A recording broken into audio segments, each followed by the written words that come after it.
Hello, mga kamaster, maraming salamat po sa lahat ng tumatangkilik ng The Secretly Rich Man, Gerald Crawford Story.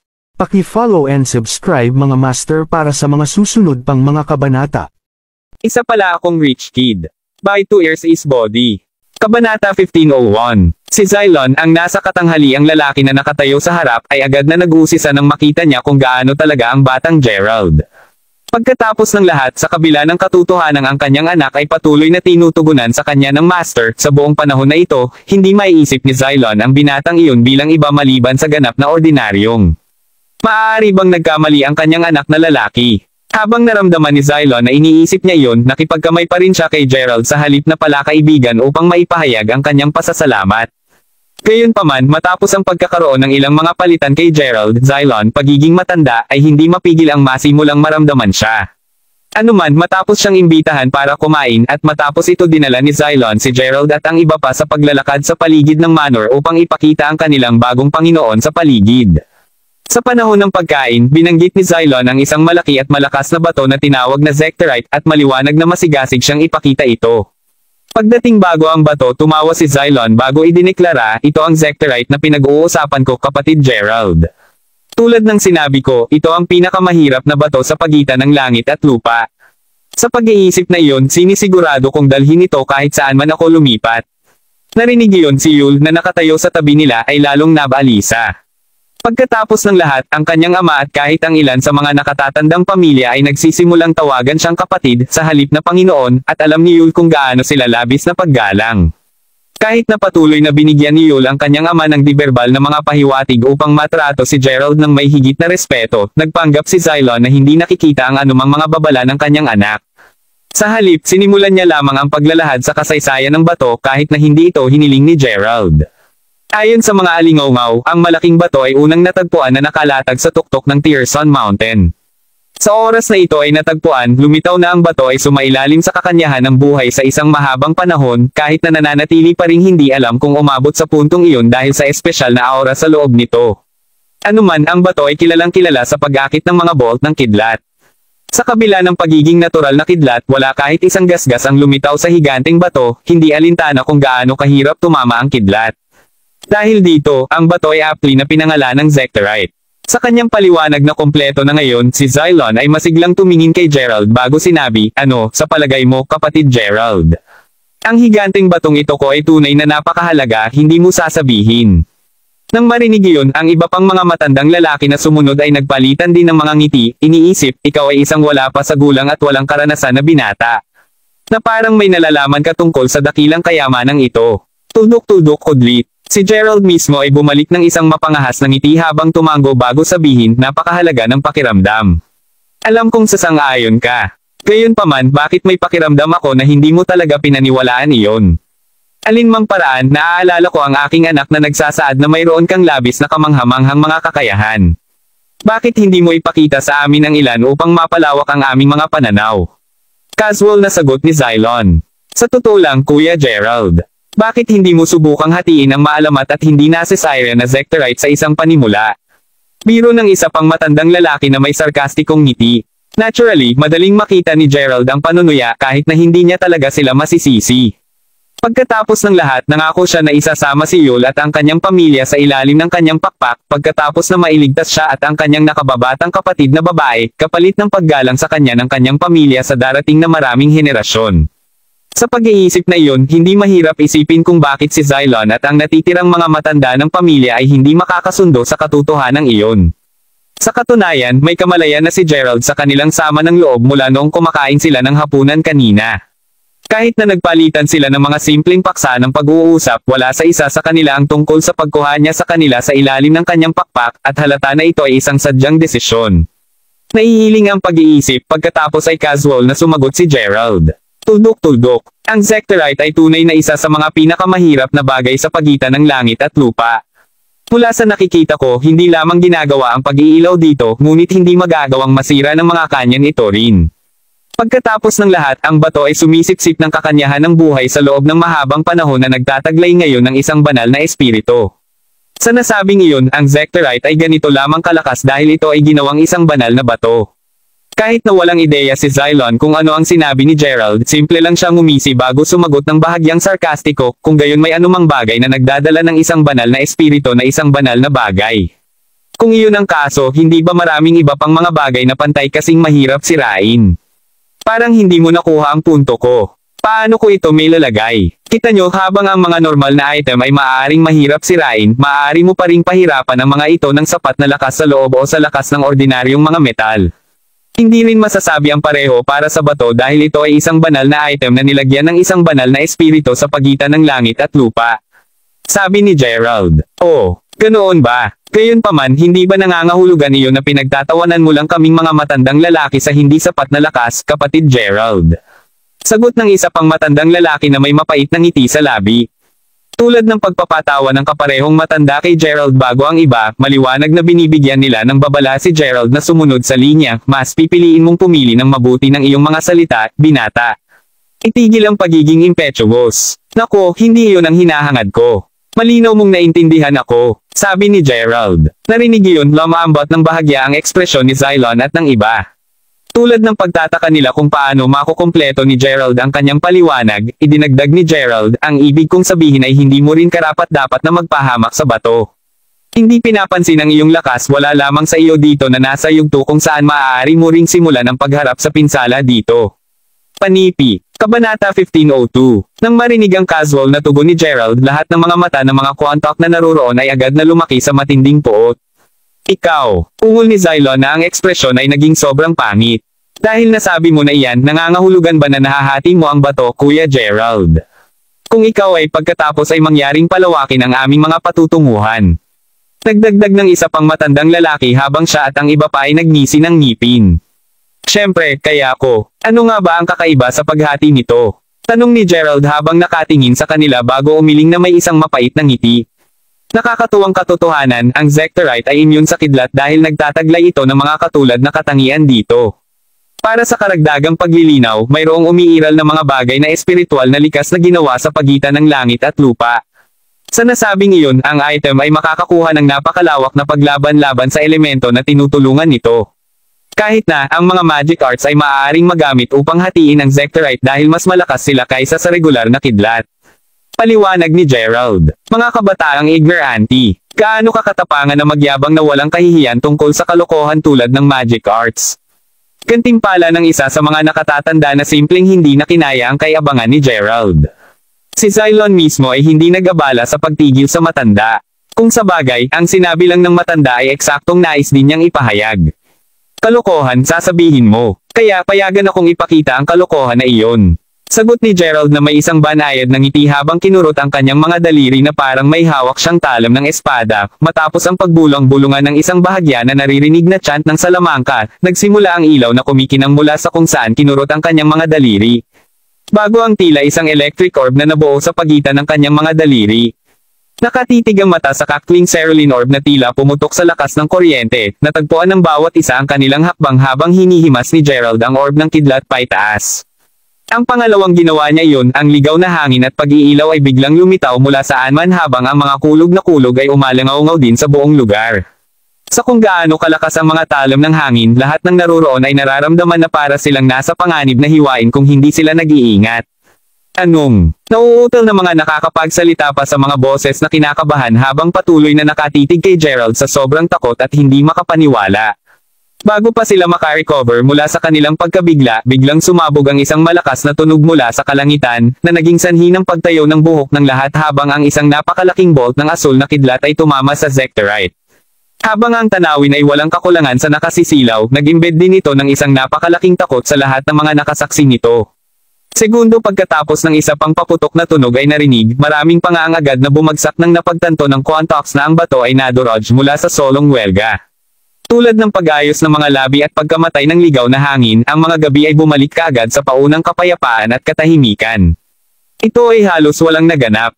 Naturally, ang pinakamalaking pagbabago ay kung paano natulala ang lahat ng mga Quantok. Para sa kung ano ang tila isang kawalang hanggan, wala sa kanila ang naglakas loob na magsalita o huminga, hanggang sa wakas, lumuhod si Xylon sa harapan ni Gerald.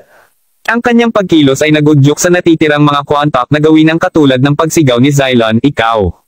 Tunay kang isang hindi kapani-paniwalang malakas na tao, Master Crawford.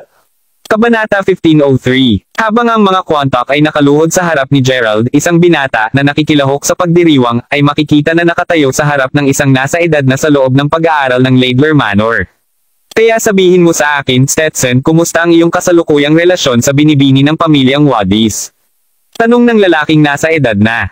Ang lahat ay kontrolado, tatay. Sa kung gaano ako kaakit-akit na Zyriel ay kasama ko, duda ako na magkakaroon ng anumang mga problema sa aking pagkuha ng kanyang pagmamahal. Sagot ni Stetson na may isang banayad na ngiti. Hahaha, napakasarap pakinggan, Stetson. Habang ang mga Wadis mismo ay hindi nagmamay-ari ng labis na lakas, ang puwersang sumusuporta sa kanila ay walang kakilakilabot. Anuman, naniniwala ako na makakaya mo ng maayos ang lahat. Kung ang lahat ay napupunta sa plano, tiyak na magagamit namin ang iyong relasyon sa Wadis na sa paglaon ay pahintulutan ang Lidlers na magkaroon ng kanilang araw. Gayon din, mas mabuti na huwag ka ring magpalipas ng iyong pagsasanay. Ang pagdiriwang sa ilalim ng lupa ay gaganapin sa loob ng 2 araw, at ang aming pamilya ay dapat na nakoronahan na tagumpay sa taong ito kahit na anuman. Bilin ni G. Laidler. Narinig iyon, agad na sumagot si Stetson, malakas at malinaw. Parin, ano ito? Tinanong ni G. Laidler. Ang pagdiriwang. Gaganapin ito minsan bawat ilang taon tuwing matatagpuan ang isang hindi mabibili ng kayamanan, tama ba? Nais kong malaman kung nagawa nilang makahanap ng isa pa para sa pagdiriwang na ito, sagot ni Stetson.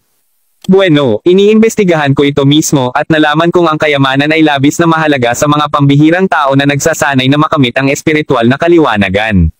Kaugnay nito, maraming mga ganoong tao ang naakit sa kaganapang ito kahit na tinitiyak nila na hindi masyadong ibubunyag ang tungkol sa kanilang sarili. Sa nasabing iyon, makakabuti sa iyo ang gumawa ng pareho. Pinayuhan si G. Laidler sa isang nag-aalala na tono. Naiintindihan kahit na sigurado ako na marami sa kanila ang nag-iba ng pansin mula sa akin matapos masaksihan ang sinadya kong pagkawala kay Yagrurok pabalik sa Hearthstone Manor. Sagot ni Stetson habang umiling siya na may isang nakangiting ngiti sa kanyang mukha. Masarap pakinggan. Maaari kang magpahinga ng medyo madali habang ginagawa mo ang mga sumusunod na paghahanda pagkatapos. Kung maayos ang mga bagay at nakukuha namin ang mga mapagkukunan ng pamilya Wadis, tiyak na mapapalawak namin ang aming sariling pamilya. Idineklara ni G. Laidler na may malakas na tawa. Makalipas ang ilang sandali matapos na umalis si Stetson, ang mga sulok ng mga mata ni G. Laidler ay hindi mapigilan na masulyapan ang isang bagay sa sulok ng pag-aaral. Tuldok-tuldok. Kung ang isang tao ay tumingin ng medyo malapit, tiyak na makakakita sila ng isang humanoid na figure na kumukurap sa loob at labas ng pag-iral doon. Ang paglipat sa mansion ni Wody na maliwanag na naiilawan, makikita si Jacob na kumatok sa pintuan sa silid ng kanyang anak na babae habang nagtatanong sa banayad na tono, Zyriel. Gising ka pa ba? Makalipas ang ilang sandali, bumukas ang pinto sa silid at si Zyriel, na malinaw na mukhang katatapos lamang maghugas ng buhok, ay sumagot, Itay. Sobrang huli na. Ano ang magagawa ko para sa iyo? Sasabihin lamang natin na may ilang mga bagay na kailangan kong kausapin tungkol sa iyo, sabi ni Jacob habang ipinatong ang mga braso sa likuran bago lumakad upang umupo sa loob ng kanyang silid. Anong ibig sabihin nito? Tanong ng usyosong si Zyriel bilang ganti. Sa gayon, patungkol sa kung gaano ako kahigpit sa iyo sa mga nakaraang taon. Lalo na pagdating sa mga bagay na nauugnay sa pag-ibig. Tuldok-tuldok. Pinagbawalan kita mula sa paghabol sa pag-ibig sa lahat ng oras na ito. Galit ka ba sa akin para doon? Nakangiting tanong ni Jacob. Oo naman, hindi. Kung sa bagay, alam ko na ikaw lang ang nahihigpit para sa sarili kong kabutihan. Sagot ni Zyriel habang umiling. Natutuwa ako na naiintindihan mo ang aking motibo. Anuman, nalulugod ako na nabuo mo ang damdamin para kay Stetson. Pagkatapos ng lahat, iniisip ko rin siya ng lubos. Dahil ang iyong pakikipag-ugnay sa kanya ay naging maayos, nais kong tanungin kung nais mong gawin ito sa kanya ng isang hakbang, sabi ni Jacob. Agad na pamumula, pagkatapos ay sumagot si Zyriel, ako, hindi pa ako sigurado tungkol doon. Nang makita ito, madaling masabi ni Jacob na ang kanyang anak na babae ay pinagkakaguluhan ng isang bagay, at tila napansin din ito ni G. Babel. Dahil si Zyriel ay nag-aalinlangan pa rin tungkol sa kanyang damdamin para kay Stetson, hindi ito nahanap ni Jacob sa kanyang sarili upang higit na hikayatin siyang makasama siya kahit nasa ngayon. Kabanata 1504. Ano man ang kaso, naniniwala si Jacob sa pananaw at pangunawa ng kanyang anak na babae. Sa nasabing iyon, sigurado siyang tiyak na hindi siya mapupunta sa pagkahulog sa isang lalaking tulad ni Gerald. Nakikita ko. Kaya, mabuti na lang sa ngayon. Anuman habang ipinapangako kong laging nasa tabi mo kahit anuman inaasahan kong maunawaan mo na sa huli ay mapupunta kang ikakasal kay Stetson. Pagkatapos ng lahat ang kanyang hinaharap ay mukhang sobrang nangangako. Sa nasabing iyon inaasahan kong ihanda mo ang iyong sarili para doon, sabi ni Yakov. Dahil si Zyriel ay hindi mukhang partikular na labag sa ideya, iniwan ni Yakov ang kanyang silid ng madali sa kanyang puso. Tungkol naman kay Zyriel, matapos mapanood ang pag-alis ng kanyang ama, naramdaman niyang tumibok ang puso niya habang bumuulong siya, Gerald, kaya, ang kanyang ama ay dumating upang sabihin lamang sa kanya ang lahat ng iyon.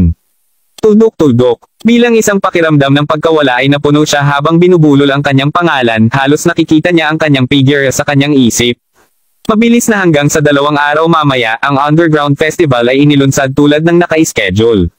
Sa araw mismo, walang kakulangan ng mga prestihiyoso at maimpluwensyang pamilya mula sa buong lugar ang makikita na natipon sa venue. Siyempre, mas marami pang mga panauhing lihim na dumadalo matapos makatanggap ng mga espesyal na card ng paanyaya. Nandito silang lahat dahil ayon sa kung paano nawala ang mga nakaraang pagdiriwang sa ilalim ng lupa, ang nagkampiyon ng pagdiriwang ay magkakaroon ng ranggo na katulad sa pinakamakapangyarihang tao sa mundo ng martial arts. Bukod doon makakakuha rin sila ng karapatang ipamahagi ang ilang mahiwagang item. Anuman kapansin-pansin din na maraming mga pamilya na lumahok sa Underground Festival na natagpuan ang kanilang sarili na mabilis na umakyat sa ranggo. Sa katunayan ito ay hindi isang kahabaan upang maangkin na marami sa pinakamakapangyarihang at pangunahing mga pamilya sa mundo ngayon ang umasa sa Underground Festival upang makarating sa kung saan sila kasalukuyang naroroon.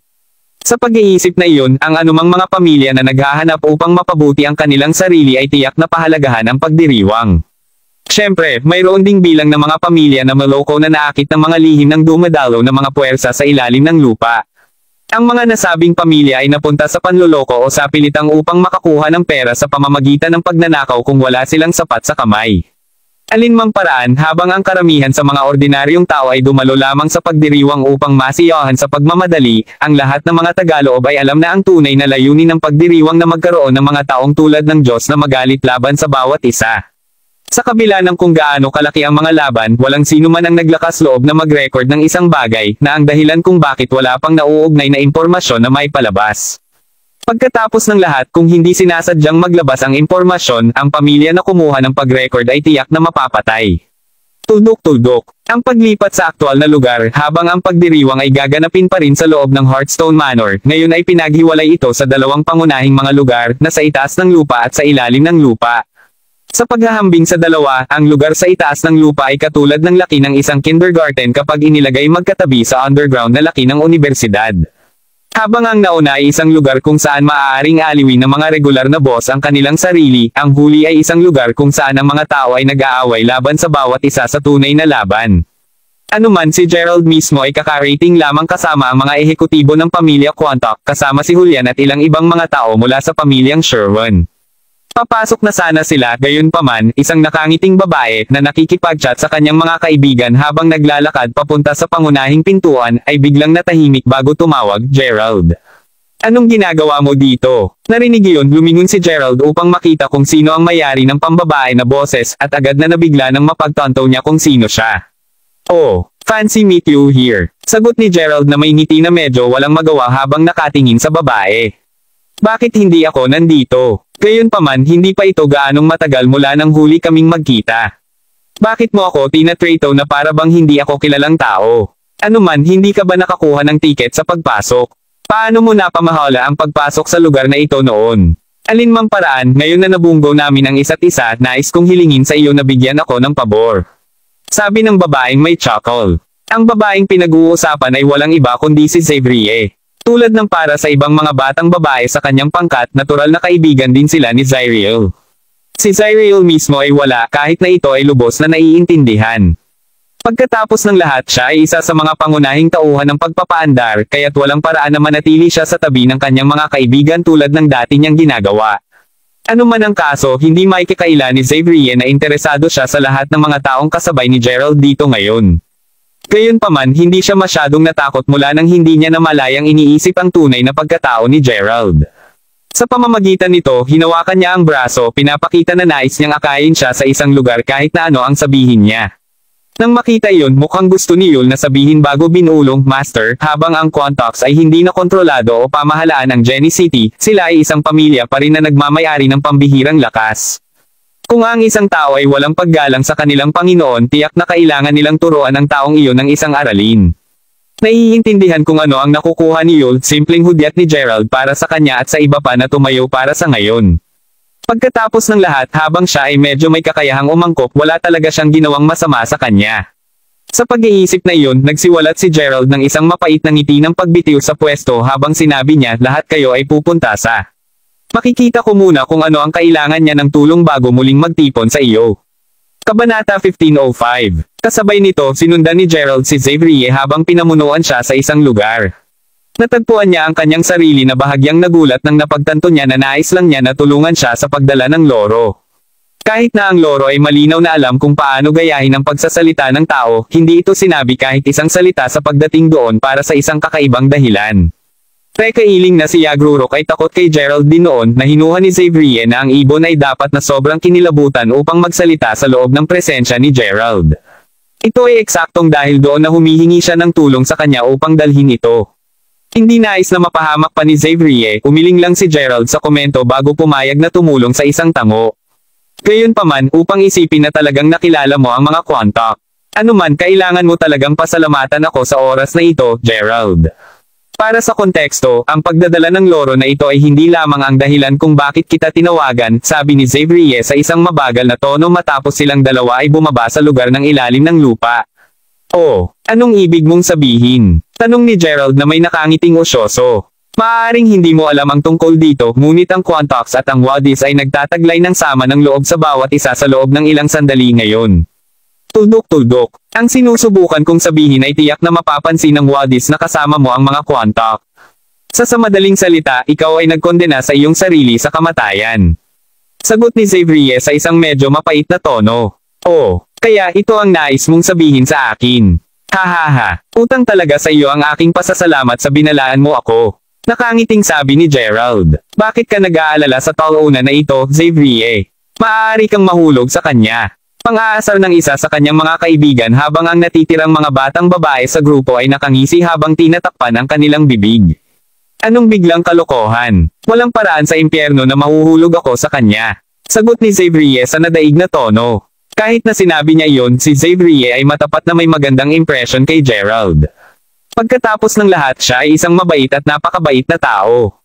Anuman, pinayagan si Xavier at ang kanyang pangkat na mga kaibigan na pumasok sa buong Hearthstone Manor dahil nakikinabang sila mula sa pamilyar sa mga Wadis. Sa nasabing iyon, sa oras na sila ay nasa ilalim ng lupa na lugar ng pagupuan, mabilis nilang nahanap ang perpektong lugar upang umupo. Kahit na si Gerald ay nakaupo medyo malapit sa pangunahing yugto mula nang naiugnay siya ngayon kay Xavier. Sa totoo lang, plano niyang umalis ng una sa pagtulong sa kanya. Gayunpaman, matapos mapagtanto na tinawag siya ni Xavier para sa kanyang kabutihan, nagkaroon siya ng pagbabago ng puso. Bilang karagdagan, mayroon na siyang pag-access sa mga mas magagaling na pwesto, nangangahulugang makakakuha siya ng mas malapitan na pagtingin sa formal na pagtatalo sa pagitan ng mga pambihirang tao, na nagsasanay na makamit ang espiritual na kaliwanagan, sa kauna-unahang pagkakataon. Alinmang paraan, ngayon na siya ay nakaupo, sinimulan ni Gerald ang pagtingin sa paligid ng napakalaking lugar ng Annular. Sa gitna mismo, ay isang mataas na platform kung saan magaganap ang mga laban. Mula sa sinabi sa kanya, mayroong higit sa 30 pamilya na lumahok sa mga laban at makikita silang lahat na nakaupo sa ibaba ng mataas na platform ngayon. Habang ang mga pamilya ay lumitaw upang tretuhin ang Wadis ng may lubos na paggalang, ang mga undercurrent ay natural na umiiral sa kanila. Pagkatapos ng lahat, tiyak na naintindihan ng lahat ng kasalukuyang pamilya kung gaano kahalaga ang pagdiriwang na ito, na nangangahulugang lahat silang malamang na lihim na nakikipagkompetensya sa bawat isa. Anuman, mula sa naobserbahan ni Gerald na pagpasyahan niya na ang nag-iisang pamilya na nagtataglay ng totoong lakas sa iba pa ay ang mga Wadis at ang Ladlers. Tulad ng para sa natitirang mga pamilya, nagkaroon siya ng isang mahusay na kutob na sila ay simpleng kinokontrol ng mga pagsasanay upang makamit ang espiritual na kaliwanagan. Habang iyon ang kaso, wala sa mga papay na masters ang lumitaw na kahit na gaano kalakas kay Stetson, at ang palagay ni Gerald ay naging tama. Isa-isa, sila ay walang awang natalo ni Stetson halos kaagad pagpasok sa ring. Habang nagpapatuloy ang mga laban, naramdaman ni Jacob na may isang bagay na naka-off. Alam niyang mabuti ang mga kakayahan ni Stetson at sa tama siya ay isang first rank master lamang. Kahit na hindi ba niya natalo ang napakaraming iba pang katulad na rango ng mga masters ng medyo madali. Paano niya nagawang madagdagan ang kanyang lakas ng napakabilis sa loob ng maikling panahon? Maaari ba niyang malampasan ang rango na iyon? Yakov ay maaari lamang magpatuloy na nakatitig sa pagtataka habang ang isa pang matandang lalaki ay nahulog sa mataas na platform, mabilis na natalo ni Stetson. Ang matandang lalaki mismo ay mabilis na tumayo at gumalang ng galang sa harapan ni Stetson habang sinasabi, "Ako ngayon ay lubos na nakakumbinsi na kayong mga kabataan ay nalampasan ang ating henerasyon." Pinapanood na mabilis na umalis ang matanda matapos sabihin iyon, bahagya ng hindi mapakalma ni Yakov ang kanyang sarili. Paimpel siyang napakalakas. Ang kapangyarihang mamuno sa wakas ay mapunta sa ladlers sa taong ito. Kabanata 1506. Kahit na nag-aalala si Yakov na nag-aalala sa sarili, si Zyriel ay humanga sa kanyang mga mata habang nakatingin kay Stetson. Matapos mapanood ang lahat ng mga laban na iyon, naramdaman niyang parang sa wakas ay makakakita siya sa lalaking iyon. Tulad ng hinulaan ng manghuhula, totoong nagkaroon ng napakalawak na kasanayan sa martial arts si Stetson at walang ordinaryong tao ang malapit na may kumpara sa kanya. Si Xavier, sa kabilang banda, ay natagpuan ang sarili na nakatingin kay Gerald ng bahagya bago sabihin, habang mayabang si Stetson, hindi may kakaila na gwapo siya. Hindi nakapagtataka kung bakit nahulog sa kanya si Zyriel. Kahit na naiisip ko kung magseselos ka sa pandinig na sinasabi ko ang mga ganitong bagay. Kung sa bagay, sigurado akong nai-inlove ka sa kanya. Sadly sapat, Stetson ay ang lahat ng lakas at kaluwalhatian sa mundo. Hindi mo lang pinanindagan ang isang pagkakataon. Bilang tugon, pasimpleng umiling si Gerald na may tango. Siya ay naging abala sa buong oras na ito, na pinagmamasdan ng bawat labanan ng malapitan, iniisip kung may sinumang mas malakas kaysa kay Stetson na lalabas. Pagkatapos ng lahat, ito ay isang napakahusay na pagdiriwang. Imposibleng ang una, pangalawa, at pangatlo na mga masters ng rango ang dadalo, di ba? Dapat mayroong isang taong mas makapangyarihan kaysa sa pagdalo. Napaisip si Gerald sa sarili. Ang pag-iisip na iyon lamang ang nag-iingat sa kanya na sumulong pa.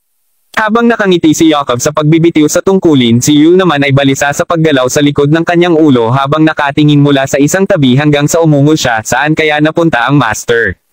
Malapit na matapos ang pagdiriwang.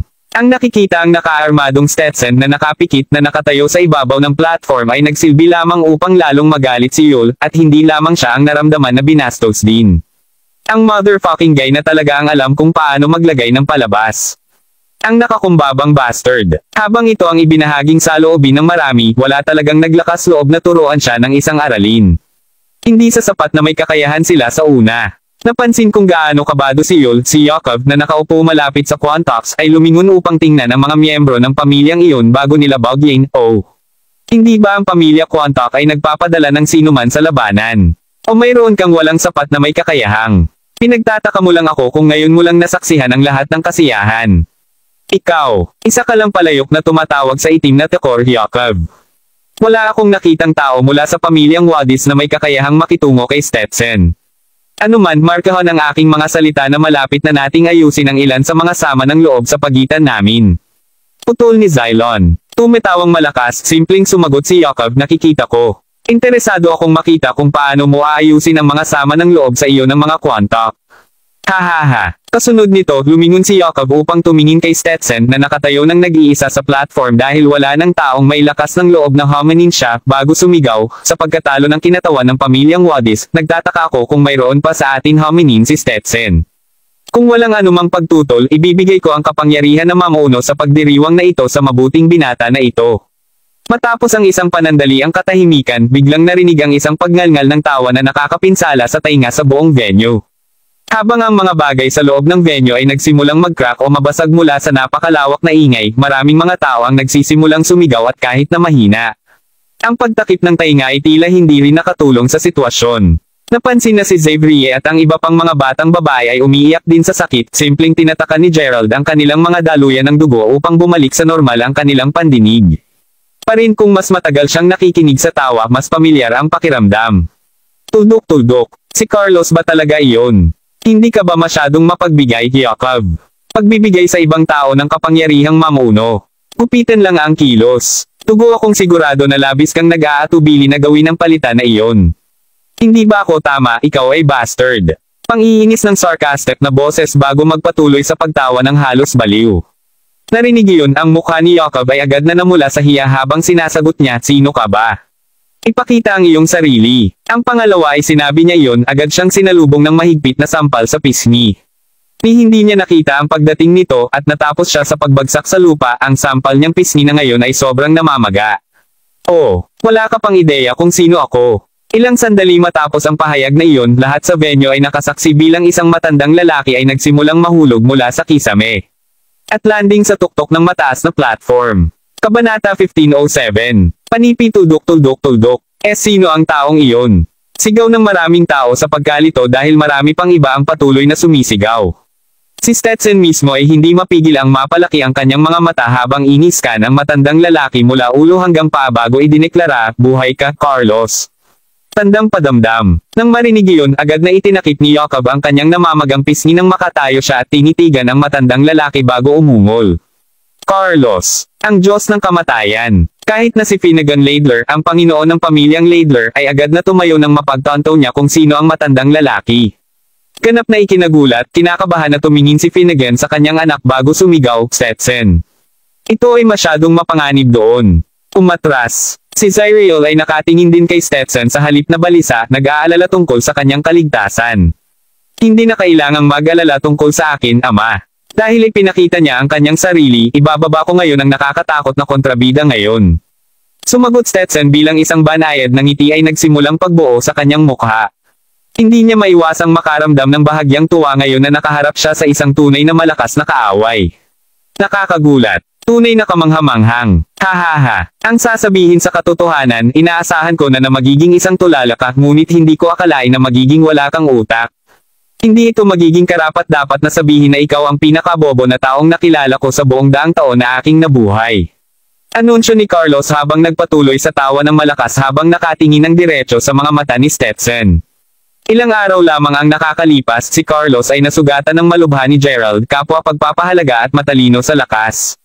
Sa pag-iisip na iyon, nais niyang matubos ang lahat ng pagkawala na iyon sa pamamagitan ng paglabas habang nagaganap ang malaking kaganapan.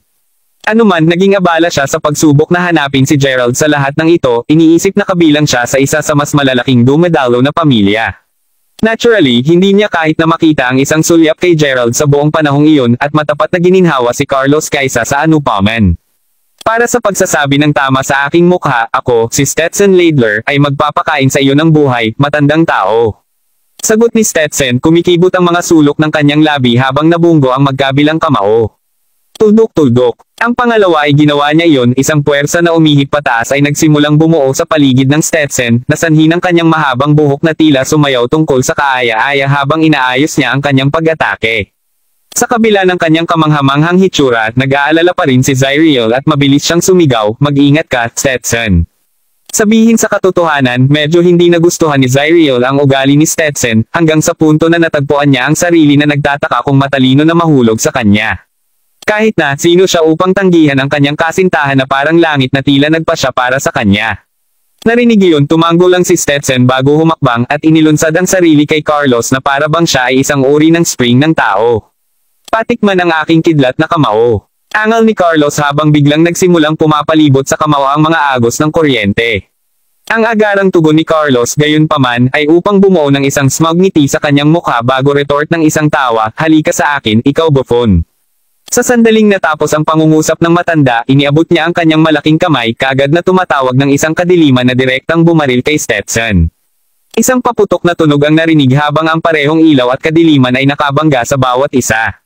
Habang si Stetson ay hindi na nagpipigil at ganap na naihayag ang katotohanan na mayroon siyang lakas ng isang pangalawang ranggo na Panginoon, ang kanyang ekspresyon ay nagbago ngayon ng husto. Sa madaling panahon, ang pag-atake ni Carlos ay lubos na natabunan siya, pansamantalang binabaluktot ang mukha ni Stetson habang nakaharap sa ganap na atake ng atake. Ni hindi pagkakaroon ng anumang mga pagkakataon upang umiwas, Stetson ay kaagad flung sa hangin. Bago itinapon pabalik-pabalik sa platform. Nagsusuka ng dugo, agad niyang sinimulan ang sakit sa loob ng bagong nabuo na pagkalungkot sa platform. Tuldok, upang isipin na hindi man niya nakatiis ang isang solong hampas. My God! Sumigaw ng maraming tao sa pinangyarihan habang pinakawalan ang mga nakakakilabot na hiyawan. Naramdaman mismo ni Jacob ang pag-twitch ng kanyang eyelids habang si Finnegan ay nakabukas ang mga mata sa pag-aalala at takot. Tulad ng para kay Zyriel. Una niyang inaasahan na ang mga bagay ay magtatapos sa parehong paraan tulad ng kung paano nakitungo si Stetson kay Yagrurok. Kung sa bagay, ang kumpiyansa na naipahayag niya kanina ay katulad ng kumpiyansa niya noong isang araw. Sa pag-iisip na iyon, ang mga resulta ay dapat na pareho tama. Matapos mapanood siyang nakalabas na may isang solong suntok lamang, gayunpaman, natagpuan ni Zyriel ang sarili na natatakpan ang kanyang bibig sa pagkabigla, sa wakas na pagtanto kung gaano mali ang kanyang hula. Kabanata 1508. Natatawang baliw habang umiling, sinabi ni Carlos pagkatapos, anong uto? Upang isipin na naglakas loob ka pa ring umakyat laban sa akin sa una. Sino ba ang nagbigay sa iyo ng gayong lakas ng loob? Kasunod nito, itinaas ng matanda ang kanyang kamay at nagsimulang buhatin si Stetson sa hangin nang hindi man lang siya hinawakan. Pinapanood si Stetson na sumisigaw sa takot sa kanyang nasuspending estado. Si Zyriel, na nasa ilalim ng platform, ay mabilis na sumigaw, di tatay. Magmadali at mag-isip ng isang paraan upang makitungo sa kontrabida na iyon. Sa kabila ng pagdinig sa mga pakiusap ng kanyang anak na babae kahit na si Yakov ay nasa dulo ng kanyang katalinuhan. Tungkol kay Carlos, nahanap niya ang sarili na lumingon upang tingnan kung sino ang sumisigaw alang-alang kay Stetson. Ang pangalawa ay tinitignan niya si Zyriel, tumigil muna siya sandali bago idineklara, mukhang ikaw ay may likas na regalo din, bata. O sige, dahil napaka-loyal mo, aalisin ko kayong pareho na matuyo. Tumatawa kaagad matapos ang kanyang pangungusap, hindi pa nagawang mag-react ni Zyriel sa oras bago muling itinaas ni Carlos ang kanyang kamay at iguhit din ang kawawang batang babae patungo sa platform. Nang makita iyon, ang pagkabalisa ni Yakov ay sumikat na sinenyasan siyang agad na sumigaw, nakikiusap ako sa iyo, tumatawang Panginoon. Mangyaring ekstrang aking anak na babae. May pagkabalisa na pinapanood habang nagpupumilit si Zyriel na palayain ang sarili mula sa paghila palapit sa matandang lalaki, si Xavier, na tumayo na sa puntong ito, ay sumisigaw, Zyriel. Hindi sigurado kung ano pa ang maaari niyang gawin pagkatapos ay idinagdag ni Yakov, sigurado akong hindi mo nais na gumawa ng isang kaaway sa pamilyang iyon, di ba, natatawang Panginoon. Ano pa, ang aking anak na babae ay hindi kahit na may akses sa anumang mga larangan ng pagsasanay. Walang tunay na dahilan para saktan mo siya. Narinig iyon, napasimangot si Carlos sa isang maikling sandali. Gayunpaman, mabilis siyang nakabawi at tumawa ng malakas bago sumagot, hoy, ngayon, hindi mo ba naisip na medyo walang kahihiyan sa akin kung pinakawalan ko ang taong sinabi mo sa akin? Kumusta naman ito, papayagan kitang pumili kung sino ang mamamatay. Magiging Stetson ba ito? O si Zyriel? Hahayaan ko kayong dalawa na magpasya sa pagitan ng inyong sarili. Isaalang-alang ito ang aking paraan ng pagbabayad sa mga wadis ng ilang paggalang. Hahaha. Habang kinakabahan pa rin siya, lumingon si Zyriel kay Stetson na may umaasa na tingin. Gayunpaman, ang nakita niya ay isang napakabatang mukha ng kabataan na agad na nagmakaawa, Sir. Nakikiusap ako sa iyo na pakawalan mo ako. Tudok-tudok tandang padamdam. Si Zyriel ay isang ordinaryong tao lamang kaya't ang pagpatay sa kanya ay magiging kasing dali ng pag-squash ng bedbug para sa iyo. Gayon din, tandaan na bilang ibang tao na pinamamahalaang pumasok sa larangan ng pagsasanay, maaari pa rin akong maging may halaga sa iyo. Tudok-tudok tandang padamdam. Anong? Ungol ni Zyriel nang kaagad na siyang nagsimulang manginig ng ligaw. Ito, hindi ganito ang akala niya na pupunta ang mga bagay. Siya ay isang lalaking kinalakihan niya upang handgun. Tudok-tudok. Ngunit isipin na talagang ihahambing niya siya sa walang anuman kundi isang bedbug. Natatawa sa sagot ni Stetson pagkatapos ay tumingin si Carlos kay Zyriel bago sabihin ang kanyang mga salita ay may katuturan. At kumusta ka, batang las? Ano sa tingin mo? Sa sandaling iyon sa oras, si Zyriel ay natigilan ng tuluyan na walang imak. Pagkatapos ng lahat, mula nang sinabi sa kanya ng manghuhula kung ano ang magiging kalakal niya sa hinaharap, matyaga niyang hinihintay siya na lumitaw. Tudok-tudok. Sinabi pa sa kanya ng manghuhula na ang lalaki ay isang taong karapat-dapat sa kanyang mahal. Isang tao na ay mananatili sa kanyang tabi hanggang sa kamatayan ay pinaghiwalay sila. Upang isipin na ang kanyang nakatakdang mangingibig ay naging isang tao. Tudok-tudok. Ang lahat ba ng pinag-uusapan tungkol sa kanyang kapalaran ay isang malupit na biro noon? Sa pag-iisip tungkol dito sa ganoong paraan ay nais niyang sumigaw, "Masidlang patayin mo ako." Nabalik sa realidad si Zyriel nang bigla niyang marinig ang isang galit na babae na sumisigaw, "Inaangkin mong nabuhay ka ng higit sa 300 taon, tama ba?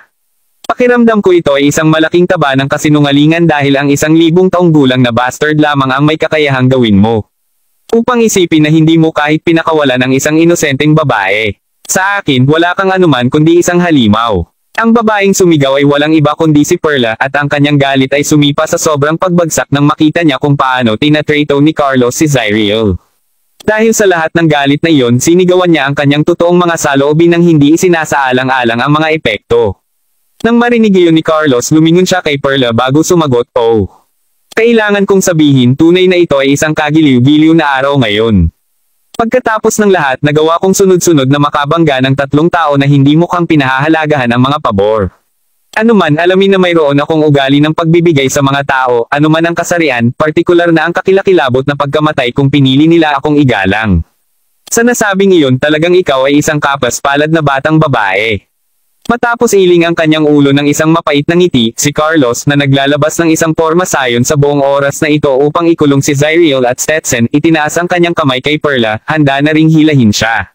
Gayunpaman, bago pa man niya ito maiangat mula sa lupa, biglang lumitaw ang isang sinag ng puting ilaw at diretsyong bumalot sa itaas ni Carlos.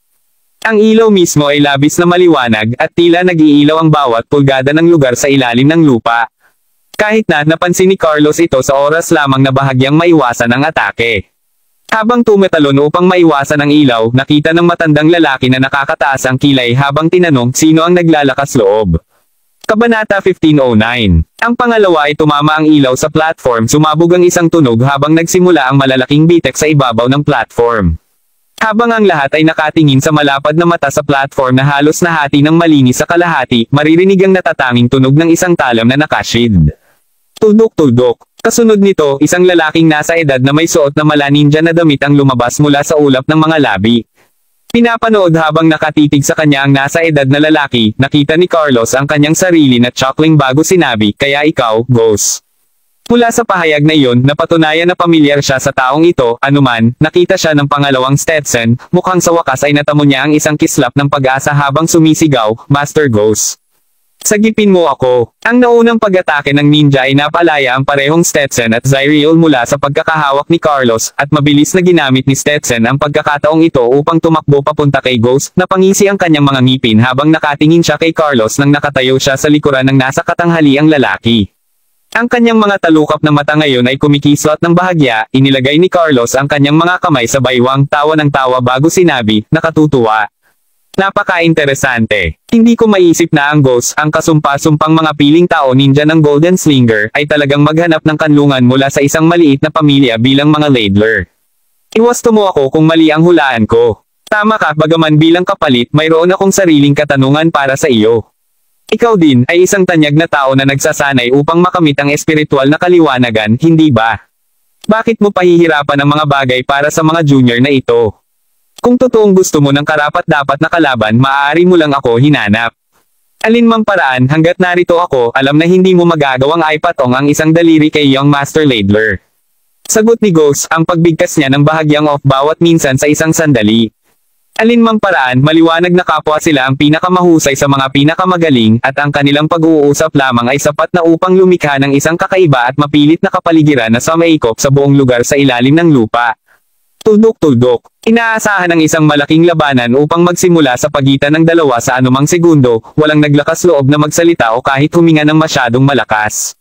Gayunpaman, labis ang pagtataka ng lahat nang sa wakas ay binuka ulit ni Carlos ang kanyang bibig, tumawa lamang siya bago sinabi, "Habang ako, si Carlos, ay isang walang takot na tao, sa totoo lang sobrang gulo para sa akin na harapin ang ninja ng Golden Slinger. Sigurado akong nalalaman mo rin na hindi mo ako tinatakot, Ghost. Kahit na talagang hindi ko nais na makitungo sa anumang labis na problema mula sa Golden Slinger kahit papaano hindi sa pansamantala. Sa nasabing iyon, iiwan ko mag-isa ang Stetson ngayon. Isaalang-alang ito bilang aking paraan ng paggalang sa iyo ngayon."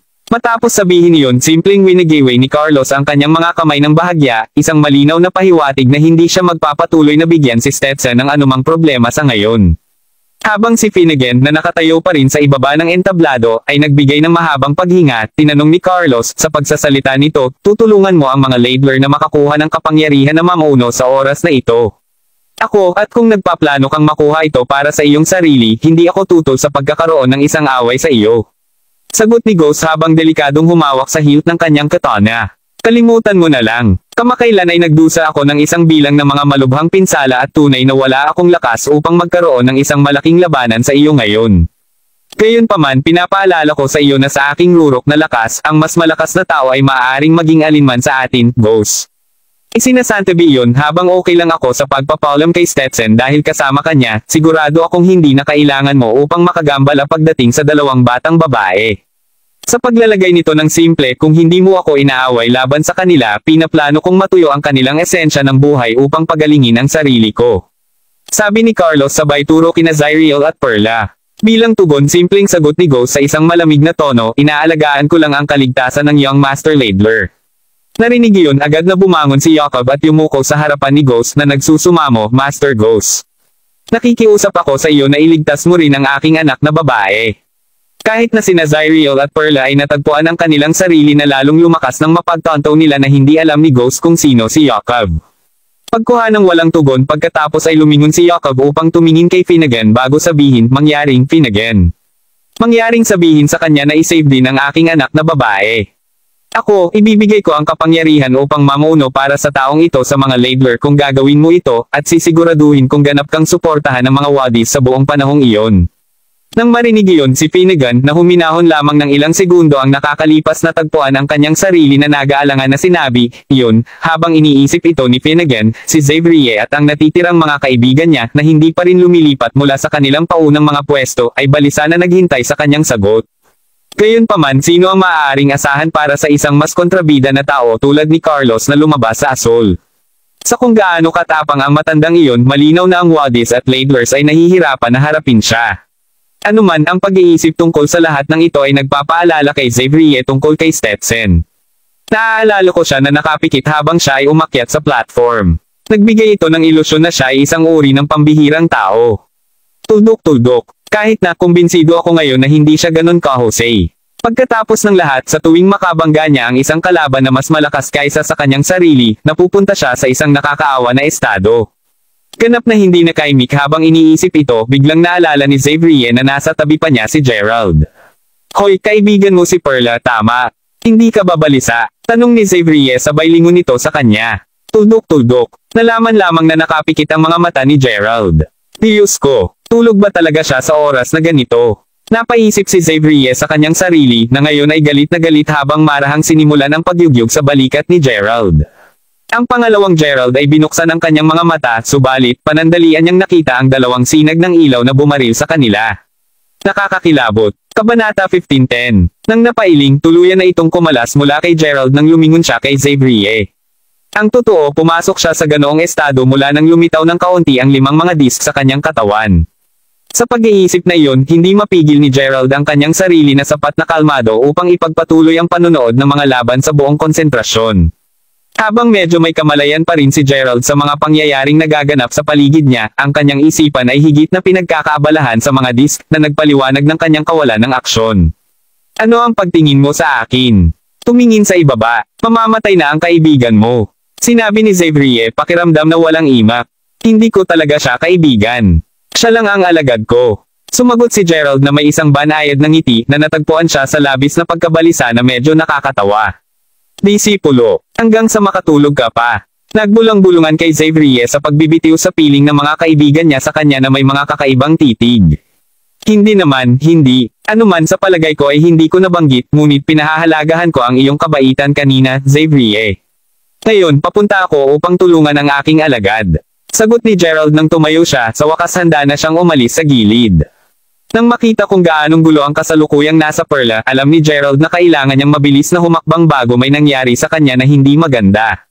Bago pa man siya makagalaw, gayon pa man, naramdaman niya na hinawakan ni Xavier ang kanyang manggas habang sinasabing, "The hell are you doing, Gerald?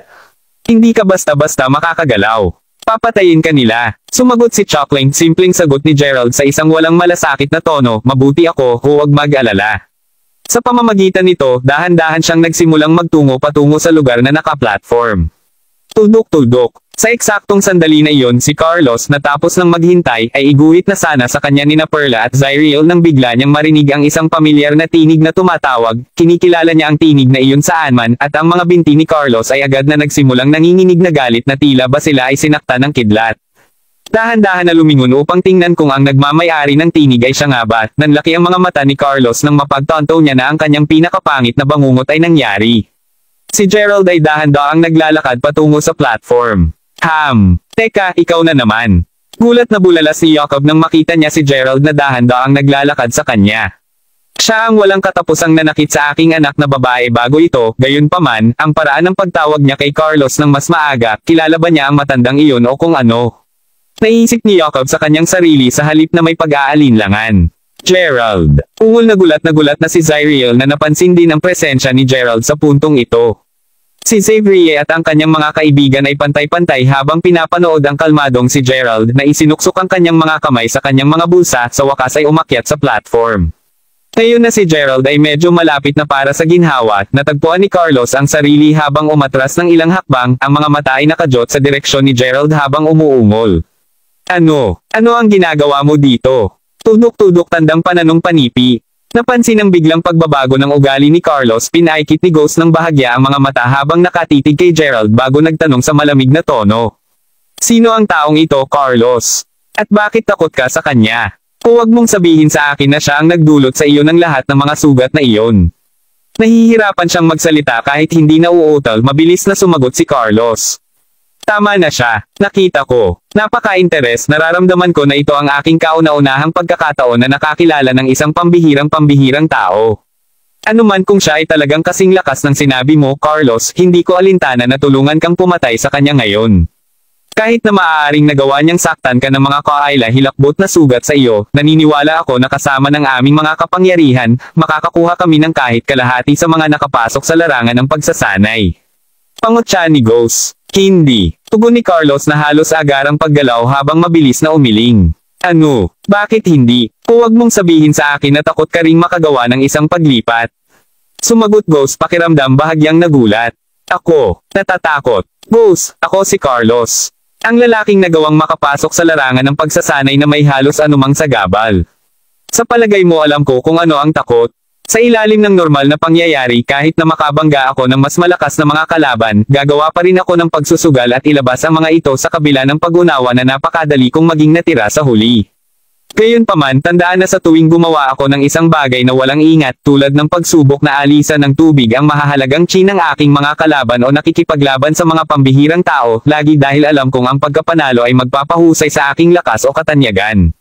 Paliwanag ni Carlos habang nanginginig. Anong ibig mong sabihin? Tanong ni Ghost na medyo kunot ang noo. Ang ibig kong sabihin ay malinaw at simple.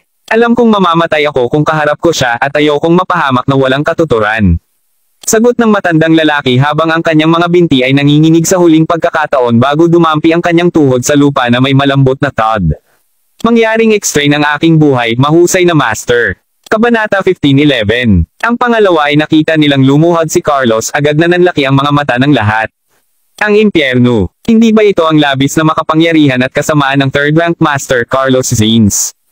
Nakaluhod ba talaga siya sa harap ng binatang ito bago pa man subukang gumawa ng isang solong paglipat?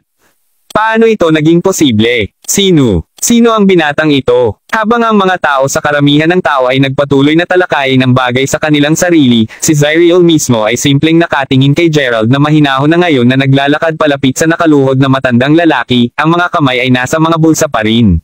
Hindi inaasahan ni Zyriel na mangyari ang anuman sa mga ito. Walang tao. Ano man ang kaso, hindi na niya itinatago ang kanyang nakaka-pressure at makapangyarihang aura, at ang sinumang makaramdam nito ay tiyak na maramdaman na palpitate ang kanilang puso. Si Zyriel, syempre, ay walang kitaliwasan doon. Tungkol kay Ghost, mabilis siyang nakabangon mula sa pagkabigla ni Carlos na nakaluhod sa harapan ni Gerald at na mabilis na kumaibot ang mga talukap ng mata at napalingon sa papalapit na kabataan. Nang humakbang bago ang matanda, inilahad ni Gerald ang isang kamay bago hawakan ang ulo ni Carlos na para bang pinarusahan niya ang isang maliikot na bata. Ngayon kung gayon, bakit hindi ka lamang naghintay ng masunurin para patayin kita noon? Sigurado akong alam mo kung ano ang darating, tama. Sa kabila nito, tumakas ka sa sandaling medyo napalingon ako sa ilang mga pakiusap para sa tulong. Di mangyaring, Diyos. Mali para sa akin na sinubukan kong makatakas. Hindi ako dapat tumakas. Sigaw ni Carlos nang magsimulang tumulo ang luha sa pisngi. Hindi ka talaga kumikilos tulad ng isang tamang nakatatanda dapat, alam mo.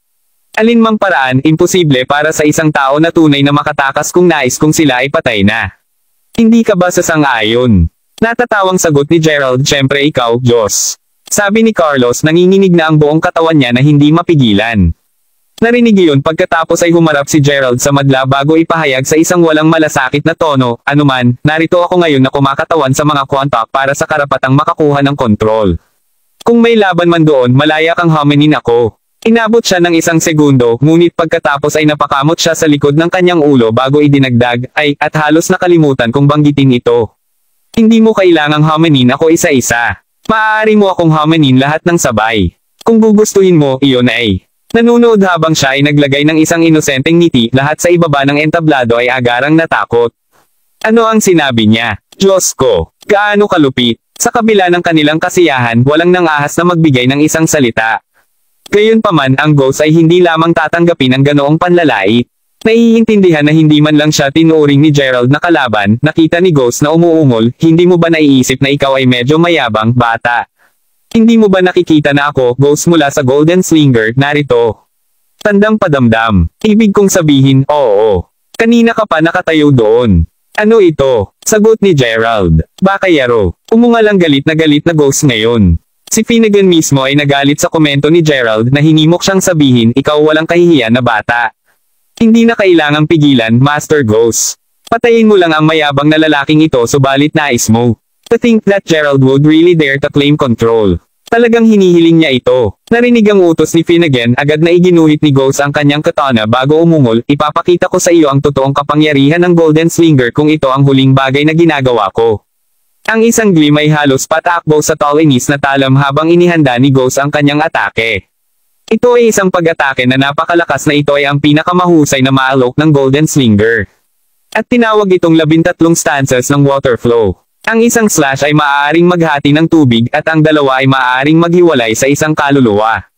Walang kaluluwa ang makakaligtas sa pangatlong slash at alam ni Ghost na para sa isang katotohanan dahil pinagkadalubhasaan na niya ang 3 blades na kaharian. Sa sandaling ang dilaw ay tumagos sa kaluluwa ni Gerald, si Ghost ay higit pa sa katiyakan na ang kaluluwa ng mayabang na kabataan ay wala na. Habang ang lahat ng ito ay nangyayari, natagpuan ni Zyriel ang kanyang sarili na lalong lumakas ang kaba nang makita niya kung gaano ang panganib na nasa si Gerald. Pagkatapos ng lahat, isipin na ang kanyang palpitating heart ay tama sa buong oras na ito. Ngayon na alam na niya kung gaano katindi si Gerald, sigurado siya na ito talaga ang tinukoy ng manghuhula. Sa pag-iisip na iyon, nakakaramdam siya ng isang komplikadong cocktail ng emosyon habang patuloy siyang nakatitig kay Gerald. Gayunpaman, bago pa man siya makapagpasya kung ano ang gagawin, inirapan niya ang mata sa sobrang takot nang mapagtanto niya na ang talam ni Ghost ay nakaalis na kay Gerald. Inaasahan ang pagdanak ng dugo, lahat ay umupo sa gilid ng kanilang mga upuan, na iwan lamang ng tuluyan na natulala sa mga resulta. Nasa bulsa pa rin ang isang kamay, itinaas ni Gerald ang isa pa niya upang dahan-daang kurutin sa talam ng katana. Tuldok-tuldok. Sa kabila ng ginagawa nitong napakadali, gumana ito. Hindi maalis ng Ghost ang talam pa. "Ano?" sigaw ni Ghost sa takot.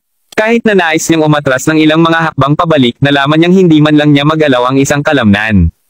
"Oh, nagtataka ako kung anong klaseng paninindigan ito. At anong uri ng sekta ang Golden Slinger?" tanong ni Gerald sa isang walang malasakit na tono. "Ikaw." ungol ni Ghost habang ginagamit niya ang lahat ng kanyang lakas upang subukang mabawi ang kanyang kadaliang kumilos.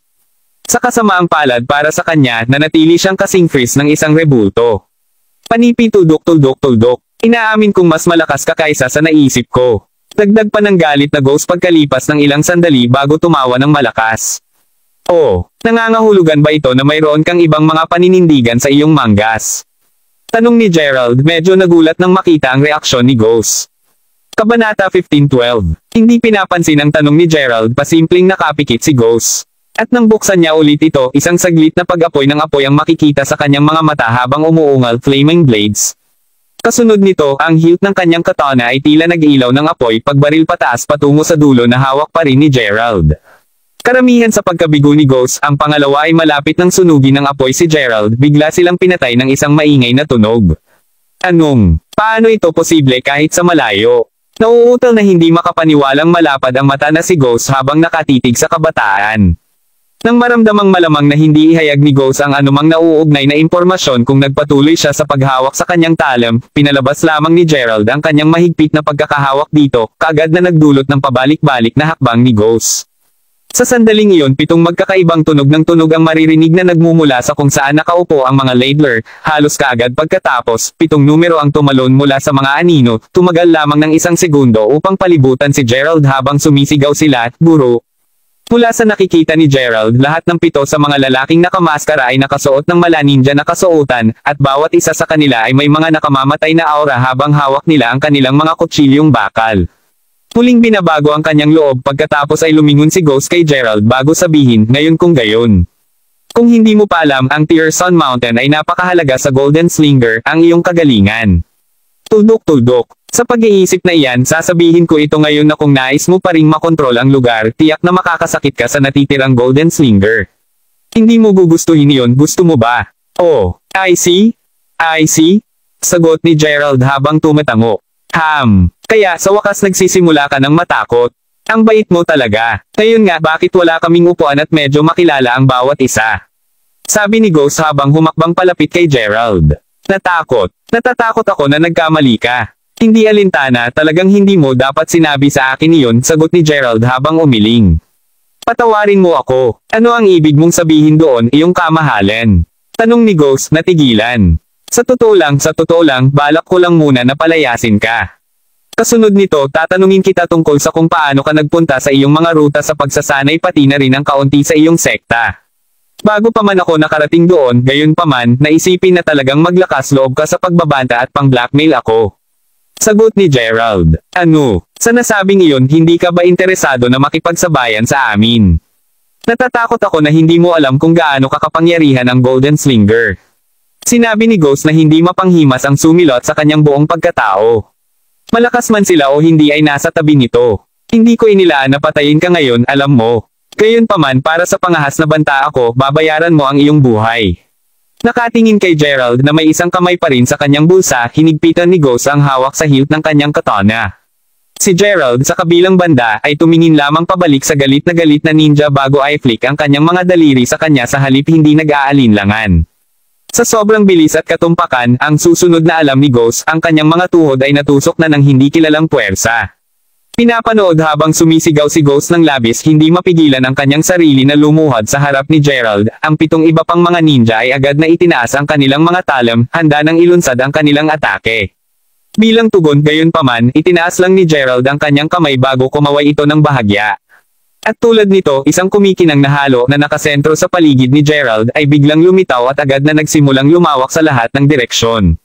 Hindi mapigilan ang pag-atake muli, lahat ng 7 sa mga kalalakihan ay ipinadala na lumilipad paatras na para bang wala silang iba kundi mga bagong silang na kordero.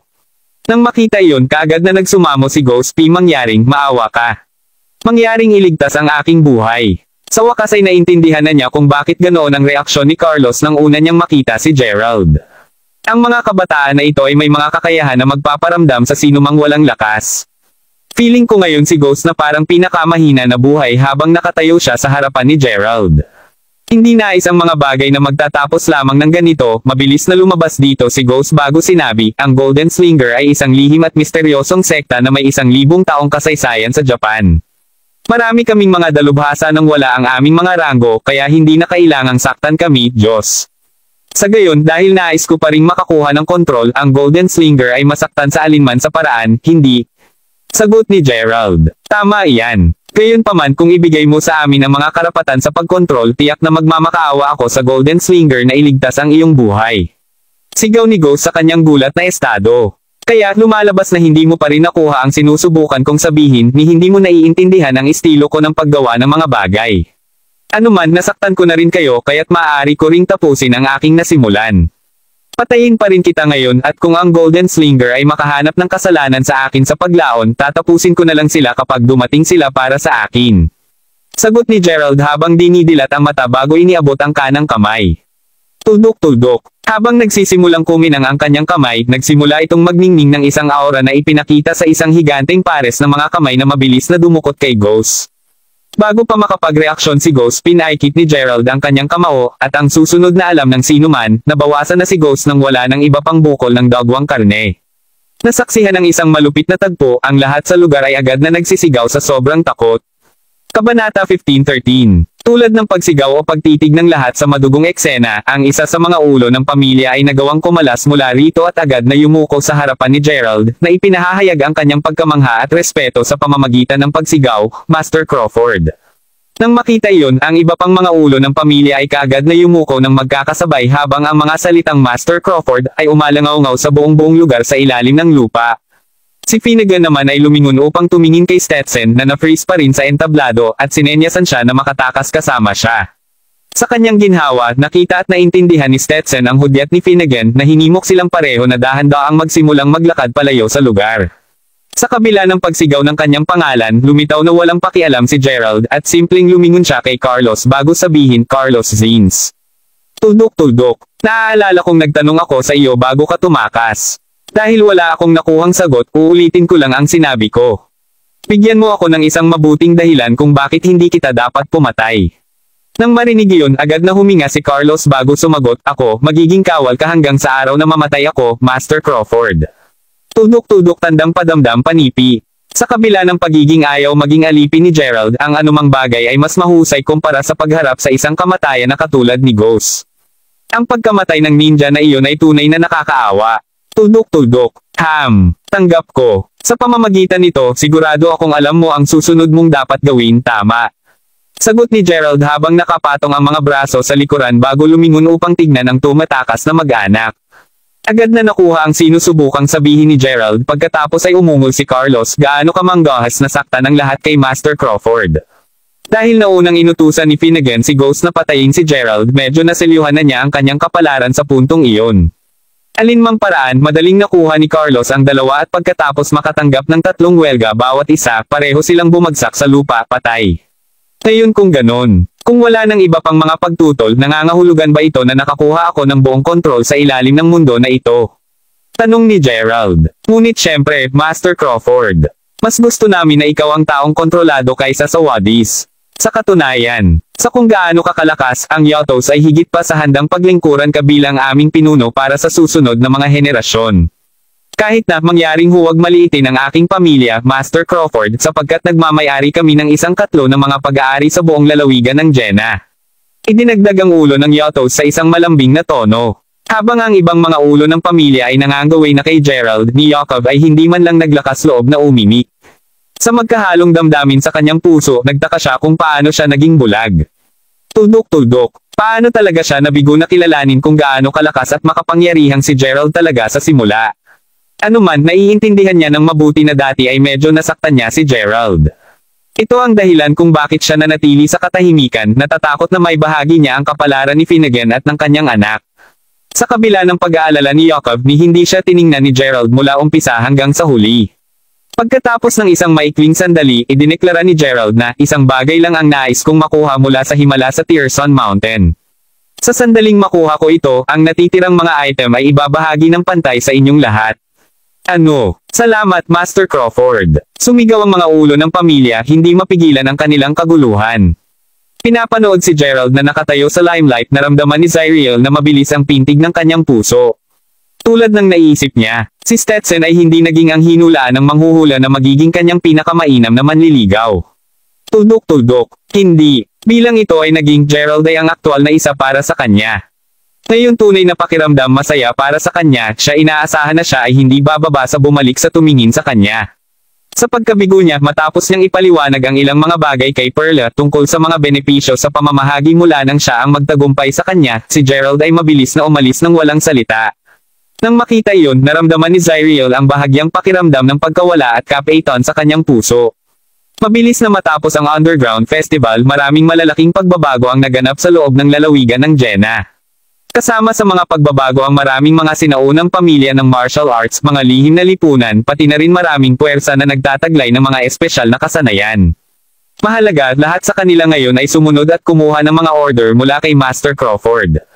Kaugnay nito, marami ring mga tao na nagsasanay na makamit ang espiritual na kaliwanagan na sumulong upang makilala si Gerald. Habang dati nilang ipinagkatiwala ang kanilang mga sarili sa malalakas na pamilya sa loob ng lalawigan ng Jenna, ipinangako na nila ngayon ang kanilang katapatan kay Gerald. Ito ang lahat ng mga tao na katulad ni Julian sa paraang lahat sila ay nagturo sa sarili at hindi partikular na nakatali sa anumang mga samahan.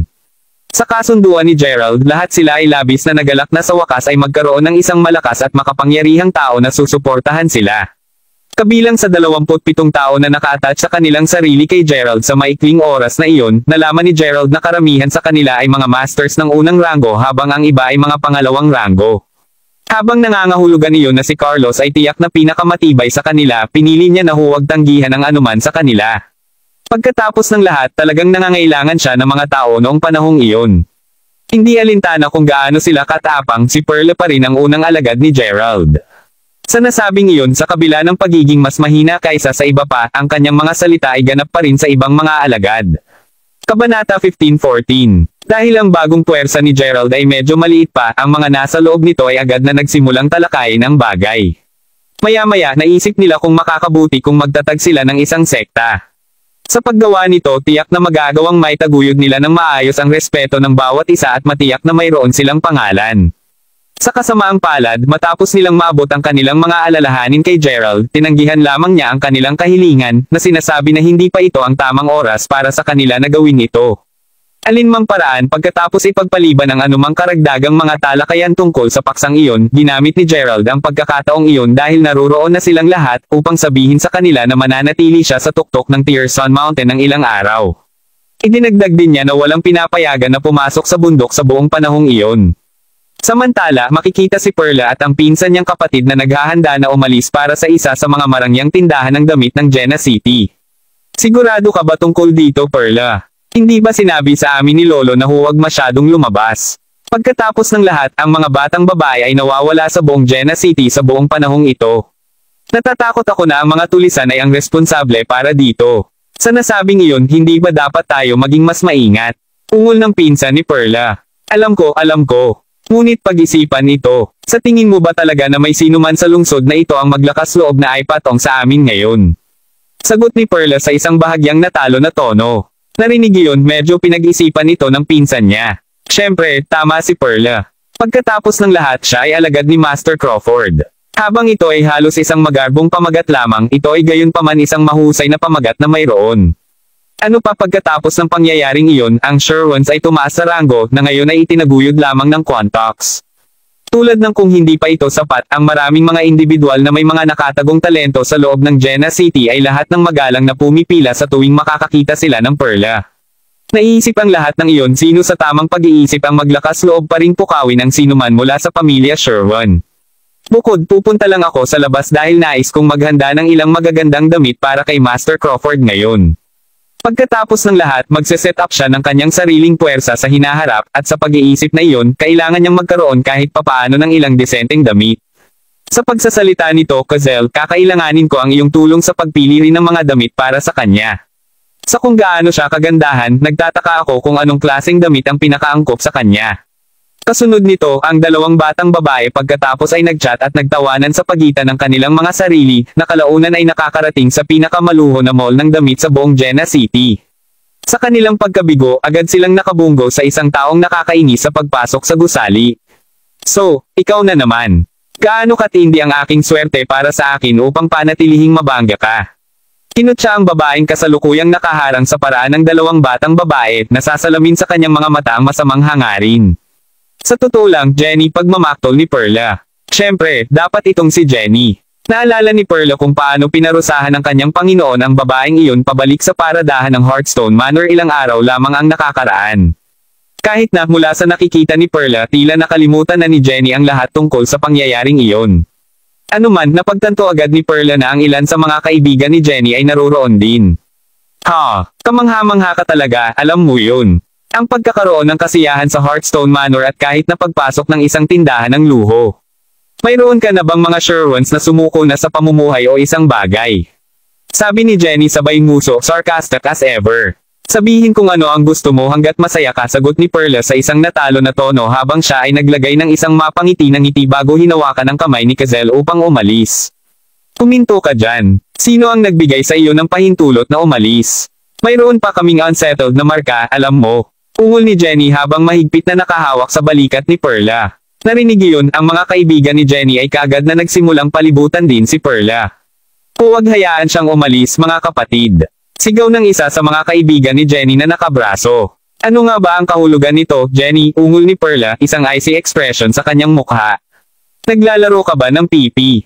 Sa palagay mo ay makakalimutan ko ang tungkol sa maliit na pangyayaring nagkaroon kami pabalik sa Hearthstone Manor. Ano man, ngayon na mayroon akong pansin, sabihin sa akin kung saan mo itinago ang kalunos-lunos na natalo mula sa huling oras. Sasabihin ko ito ngayon na si Benson at ang iba pa ay naghahanap kahit saan para sa batang iyon. Kapag natagpuan na siya, paipunitin nila siya, at ikaw din, ay tapos na para sa pagkatapos. Sinabi na gaano ka naglalaro na nangangahulugang trick sa amin sa araw na iyon.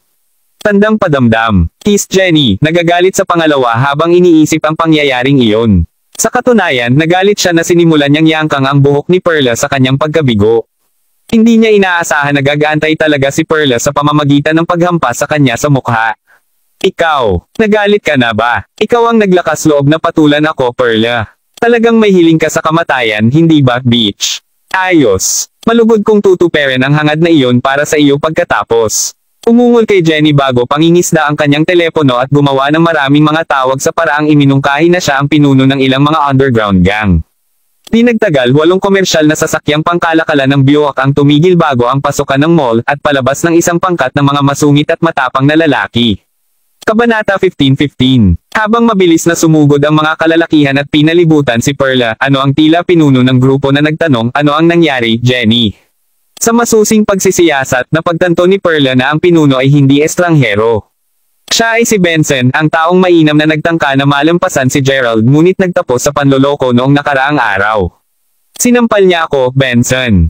Gayon din, tandaan ang batang nakilala natin sa parking lot ng Hearthstone Manor. Lumilitaw na si Perla ay malapit na nauugnay sa kanya. Sagot ni Jenny sa isang pinalaking pamamaraan. Damn it! Pinakatagal ko nang hinahanap ang maliit na bastard na iyon.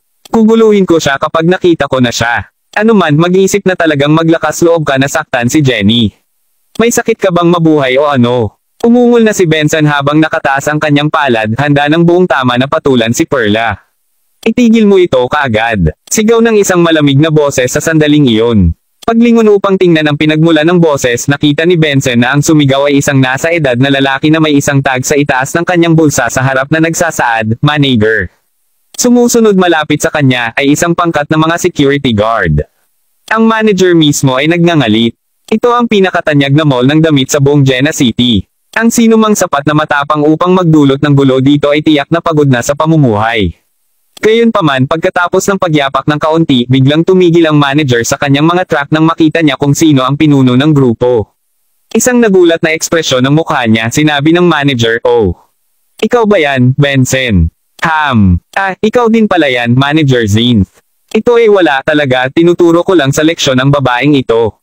Ito ay isang personal na galit, kita mo. Sa nasabing iyon, sigurado akong wala kang problema sa ganyan, di ba? Tanong ni Benson na may malamig na ngiti sa labi. Hey, ngunit syempre, hindi. Dahil kasangkot ka, bibigyan kita ng mukha sa oras na ito. Sagot ni Manager Zinth nang may muso bago tumawa ng malakas. Kailangan ba talagang pag-usapan ito, Benson? Pumunta talunin mo na siya. Kailangan kong ipakita sa kanya kung ano ang mangyayari kapag may naglakas loob na saktan ako.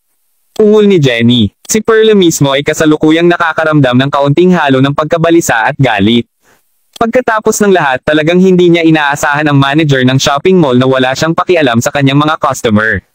Habang nais ni Perla na gumawa ng agarang aksyon, pagkatapos pag-isipan ito sandali, nalaman niya na sa kanyang kasalukuyang posisyon, hindi niya kailangang personal na gumawa ng anumang bagay upang malutas ang problema.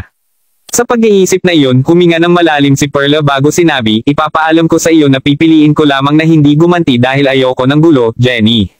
Sa madaling salita, hindi ako natatakot sa iyo kahit kaunti. Ano man, kunin ang aking payo at itigil ang kalokohan na ito bago huli na." Hahaha. Sinusubukan mo ba talaga akong bantayin, Perla Sherwin? Pag-isipan mo ito, ikaw ang uri ng taong kinikilabutan na mapahiya sa publiko, tama ba?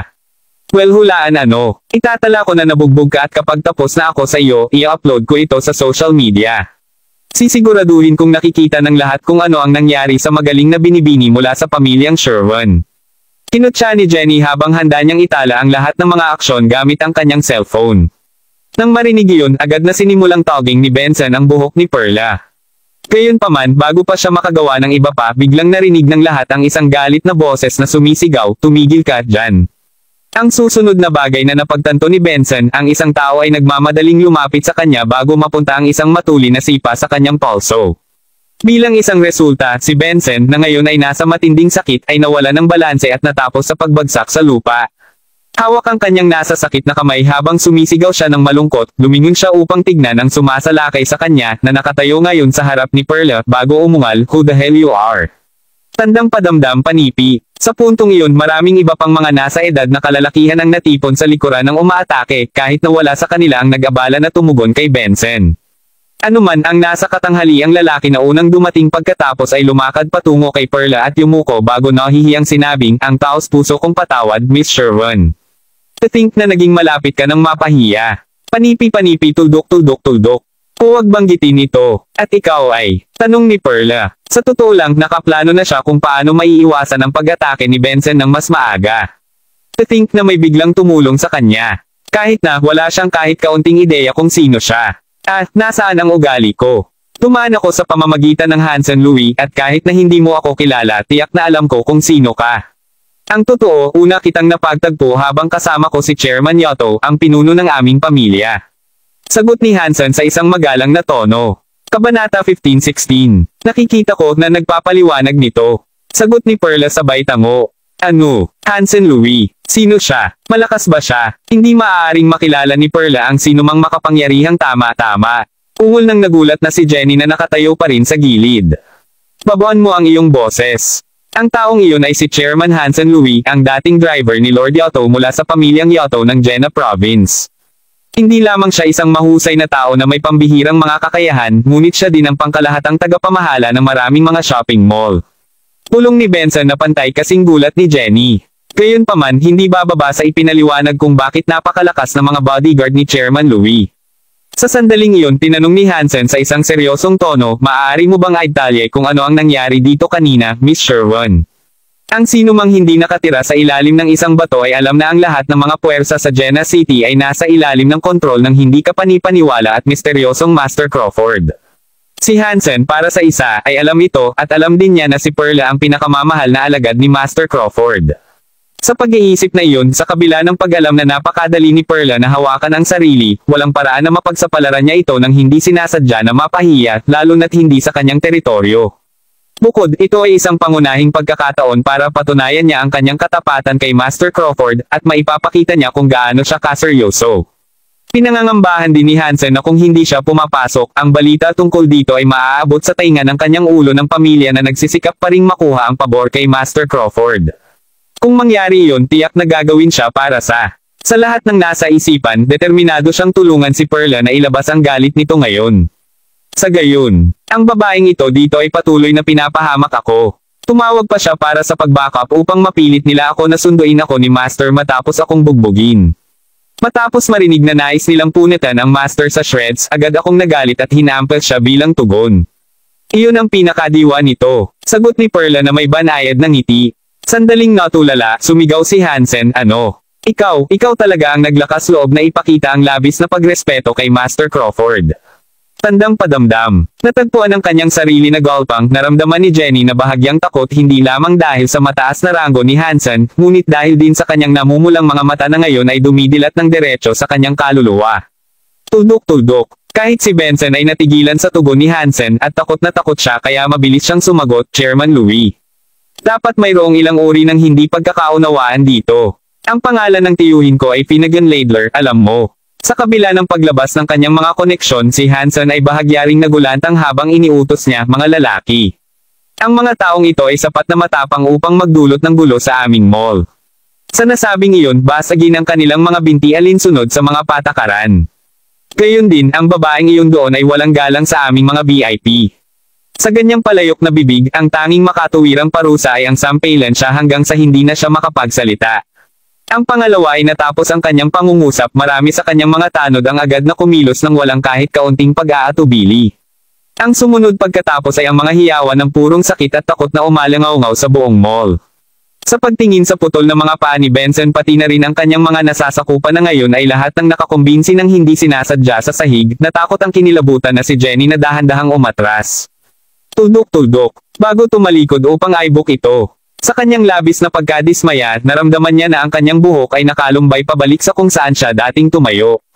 Paglingon niya, napagtanto niya na ang isa sa mga tanod ay nakakita ng isang makapal na tabla na kahoy sa kung saan, at siya ay dahan-dahang naglalakad papunta sa kanya. Tudok-tudok tandang padamdam. Minsan, 2 beses at 3 beses. Ang tabla na tuloy-tuloy at walang awang sinampal ang mukha ng mayabang na babae. Hindi nagtagal, ang mukha ni Jenny ay tuluyang duguan at ang mga pisngi niya ay parehong namamaga na ang mukha ay halos magmukhang deform. Sa puntong iyon, kahit si Perla ay hindi na nakatiis na manood. Ang lahat ng ito ay sobrang malupit. Habang kumikibot ang kanyang mga eyelids, alam ni Hansen na hindi niya talaga gusto o kailangan ding maging malupit din ito. Kung sa bagay, ang pagkabali ng mga binti ng isang tao ay sapat na sa parusa. Kahit na, inutusan niya ang kanyang mga tauhan na bugbugin ang mga taong ito hanggang sa mamatay, at alam niya kung gaano siya naging masama. Gayunpaman, walang simpleng paraan upang makitungo sa kanila. Pagkatapos ng lahat, ang mga taong ito ay pinili upang mapahamak ang Master Crawford ng lahat ng mga tao, kahit na hanggang sa banta upang gulatin siya. Kung hindi pa nila sinabi iyan, hindi sila magiging naghihirap tulad ng sa kasalukuyan. Anuman ang pagtuturo sa mga taong ito ng isang walang awa na aralin ay ang kanyang sariling paraan ng pagpapakita ng awa. Kung hindi niya ito ginawa ngayon, nag-aalala siya na hindi nila malalaman kung paano sila nagtapos sa pagkamatay sa paglaon. Kabanata 15-17. Naturally, si Jenny ay mabilis na nakitungo ng walang gaanong abala. Bumabalik kay Gerald, napakaraming tao sa mga panahong ito na naghahanap ng isang pagkakataon na lumapit sa kanya. Habang ito ay matapat na umabot sa isang punto kung saan nakita niyang mahirap ito, nagpapasalamat si Gerald na mananatili siya sa himpapawalang kuweba sa Tearson Mountain sa mga susunod na araw. Tulad ng iminungkahi ng pangalan nito, ang lugar ay talagang isang himala at natagpuan ni Gerald ang ilang mga mahiwagang artifact sa loob. Kahit na tumagal si Gerald ng 3 buong araw bago niya makita ang eksaktong sinabi sa kanya ng Master Ghost na hanapin. Ito ay isang asul na elite na kristal na kasing laki ng kuko ng isang nasa hustong gulang. Tuldok-tuldok. Habang siya ay nasiyahan na sa wakas ay natagpuan ito, si Gerald ay walang kahit kaunting ideya kung paano ito gamitin. Matapos itong obserbahan ng ilang sandali, gayunpaman, napagtanto niya na tila naglalaman ito ng isang napakalakas at espesyal na anyo ng enerhiya sa loob nito.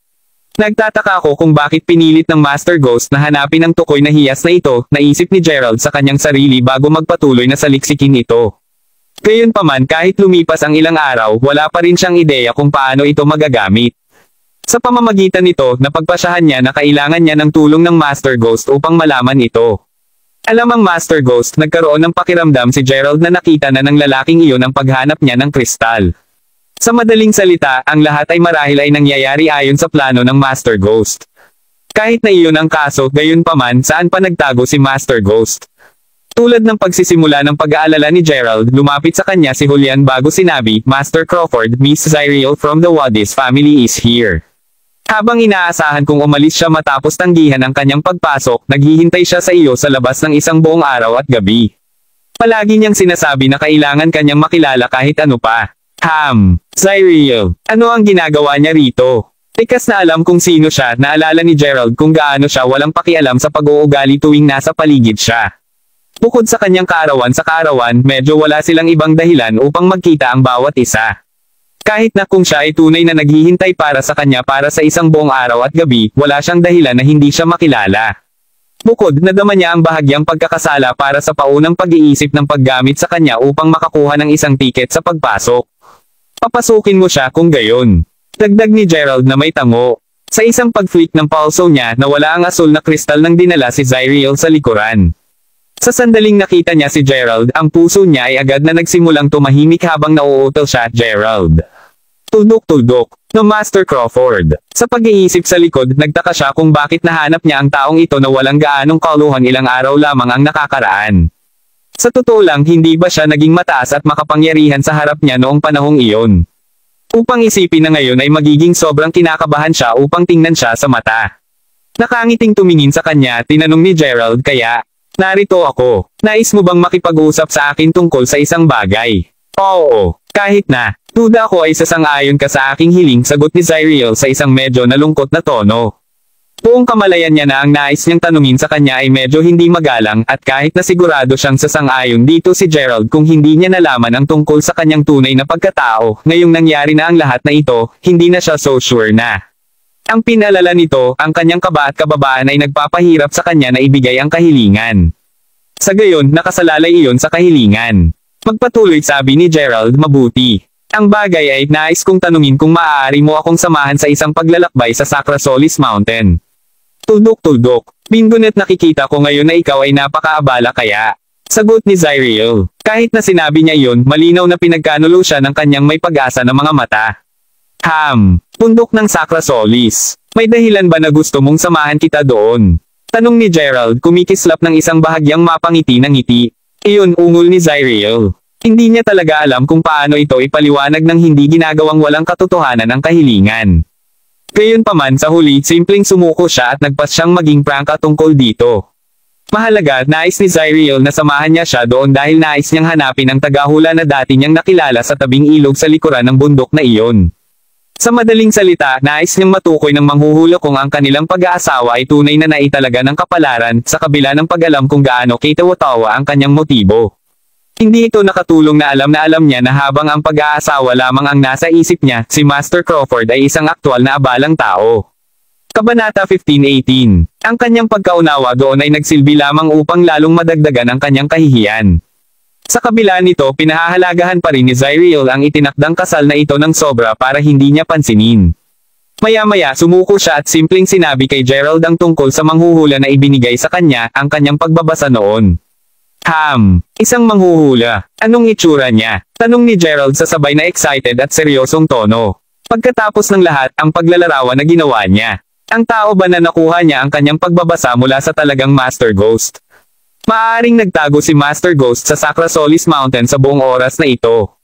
Kung totoong iyon ang nangyari, hindi na kailangang mag-aksaya pa ng oras at pagsisikap si Gerald na hanapin siya. Matapos mag-isip sandali, pumayag si Gerald na isama siya sa bundok. Ito ay isang pagkakataon para sa kanya na muling makasama ang Master Ghost at hindi niya sasabihin na hindi iyon. Hindi alintana, ang pangalawang Zyriel ay narinig na handa si Gerald na sumabay sa kanyang hiniling, agad niyang naramdaman na nagulat at masaya din ang dalawa. Mabilis na magpasa paminsan-minsan, pareho silang nakakita ng isang simbahan sa di kalayuan. Tuldok-tuldok. Ang Sacra Solis Mountain ay matatagpuan sa timog ng lalawigan ng Jena at doon din matatagpuan ang Sacra Solis Church. Marahil ay may bilang ng mga peregrino na nagpunta rito. Anuman mas tumitingin siya sa simbahan, mas naramdaman ni Gerald na si Master Ghost ay talagang nandoon. Nang makalapit na sa pasukan ng simbahan, pinigilan sila ng dalawang batang pari na tumuloy. Parehong kayong dalawa upang manalangin. Tanong ng isa sa kanila sa isang magalang na tono habang ang dalawang pari ay mainit na ngumiti. Hindi naman, Ginoo. Napunta lang kami dito upang tingnan ang likod ng mga bundok.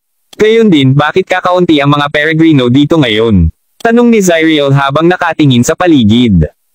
Humihingi kami ng paumanhin, ngunit ang Sacra Solis Mountain ay sarado ng halos isang buwan ngayon. Sa nasabing iyon, ang likuran ng bundok ay hindi na bukas sa publiko. Natatakot ako na pareho kayong bumalik na kung pupunta ka doon upang magkaroon ng kasiyahan. Sagot ng ibang pari habang ibinaba ang kanyang ulo. Kahit na ito ay banayad, nagawa ni Gerald na mahuli ang parehong pari na nagsasalita lamang na sumisilip sa pagitan ng mga gulps habang nakatingin sa dibdib ni Zyriel. Mula sa nag-iisa, masasabi ni Gerald na ang dalawang ito ay hindi mabubuting tao. Nasa oras din iyon nang mapansin ni Gerald ang mga bakas ng kusa na nakatagong mga pagpatay na aura na lumalabas sa dalawa. Ang mga bagay na tulad nito ay hindi madaling makatakas sa mga mata ni Gerald. Sa pamamagitan nito, pinapagana ni Gerald ang kanyang banal na pandama upang mas mahusay na maunawaan ang kanyang paligid. Makalipas ang isang maikling sandali, napagtanto niya na ang dalawang pari ay tunay na nag-iisa na mga tao sa ibabaw ng bundok. Pagbibigay sa duo ng isang maikling, ngunit malamig, na sulyap, nagpasya si Gerald na huwag na sabihin kahit ano sa sandaling ito. Si Zyriel naman ay mukhang kitang-kita sa pagkabalita sa balitang iyon. Paglingon niya handa nang umalis, napansin ni Gerald ang dalawang pari na hinihimas ang bawat isa sa kanilang mga siko habang nagpapalitan ng tingin. Tulad ng pagpapanggap ni Gerald na hindi napansin, kalaunan ay pinili ng dalawang pari na tumakbo kay Zyriel bago sabihin, "Miss, manatili ka." May mali ba, Masters? Tanong ni Zyriel. Sabihin na lang natin na pareho tayong nakakita ng kung gaano ka makajos. Dahil dito, gumagawa kami ng isang pagbubukod at binibigyan ka ng akses sa likuran ng bundok. Paliwanag ng isa sa mga pari.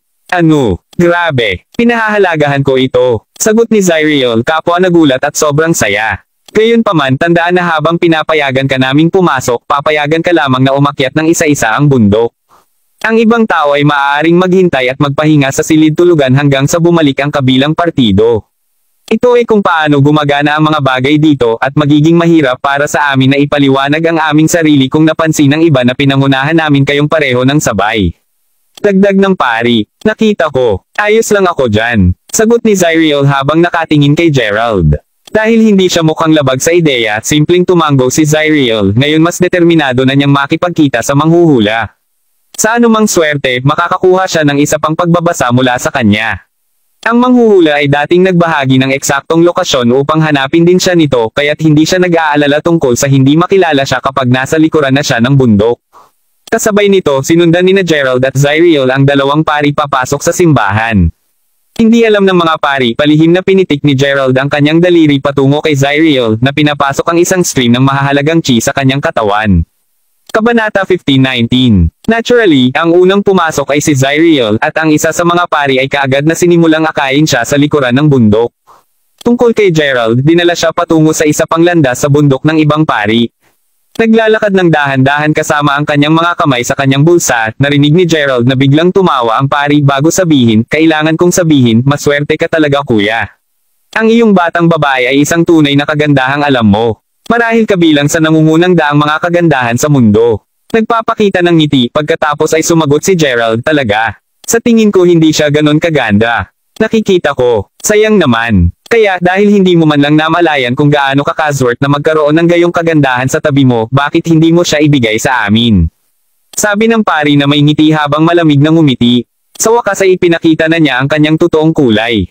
Kung ano man ang kaso, nagpanggap si Gerald na ilang sandali siyang nagulat bago galit na sumagot, ano? Anong klaseng usapan yan? Hindi ka ba pari? Hindi ka ba natatakot na hanapin ko ang punong pari at magreklamo tungkol sa iyo? Tandang padamdam. Hahaha, miloko mo. Talagang iniisip mong magreklamo tungkol sa akin. Sa palagay mo makakaya mo pang magsalita kahit tapos na ako sa iyo. Kinutya ang pari bago tumawa. Anong ibig mong sabihin? Ang sasabihin sa katotohanan, ang iyong mga kapalaran ay natataka na mula nang lumapit ka sa bundok. Alam mo, malamang na ginawang laro ng kapatid ko ang batang babae mo ngayon. Sagot ng pari habang tumatawa ng malas. Ang pangalawa ng kanyang pangungusap natapos biglang narinig ang takot na sigaw ni Zyriel na nagmula sa malayo. Hey, sigurado akong narinig mo rin diba? Sa pamamagitan nito, humihingi ako ng paumanhin ngunit hindi ako magsasayang ng isa pang segundo sa iyo.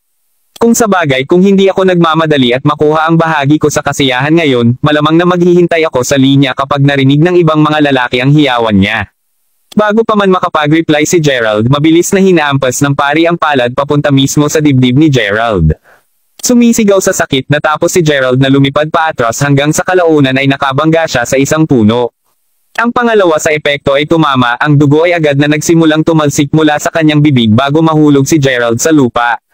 Tuldok-tuldok. Makalipas ang ilang mga twitches, tuluyan na huminto sa paggalaw si Gerald na ngayon ay walang malay. Anong walang basurang basura? Sayang talaga ang babaeng yun napunta sa'yo. Hindi bagay. Kapag tapos na ako sa iyo, mabilis akong magtungo upang magsaya kasama siya. Still, that damn Calvin, dapat ay naging mas maingat ka sa kanyang pagsigaw. Ungol ng pari habang mabilis na itinapon ang bangkay ni Gerald sa tagiliran. Habang tumatakbo ang pari sa direksyon ni Zyriel, nanatiling tahimik si Gerald. Tuldok-tuldok. Ilang segundo lamang ang lumipas nang marinig ang ilang kalawang at biglang, maraming tao na lahat ay mahusay na nakaka-camouflage biglang bumagsak mula sa itaas.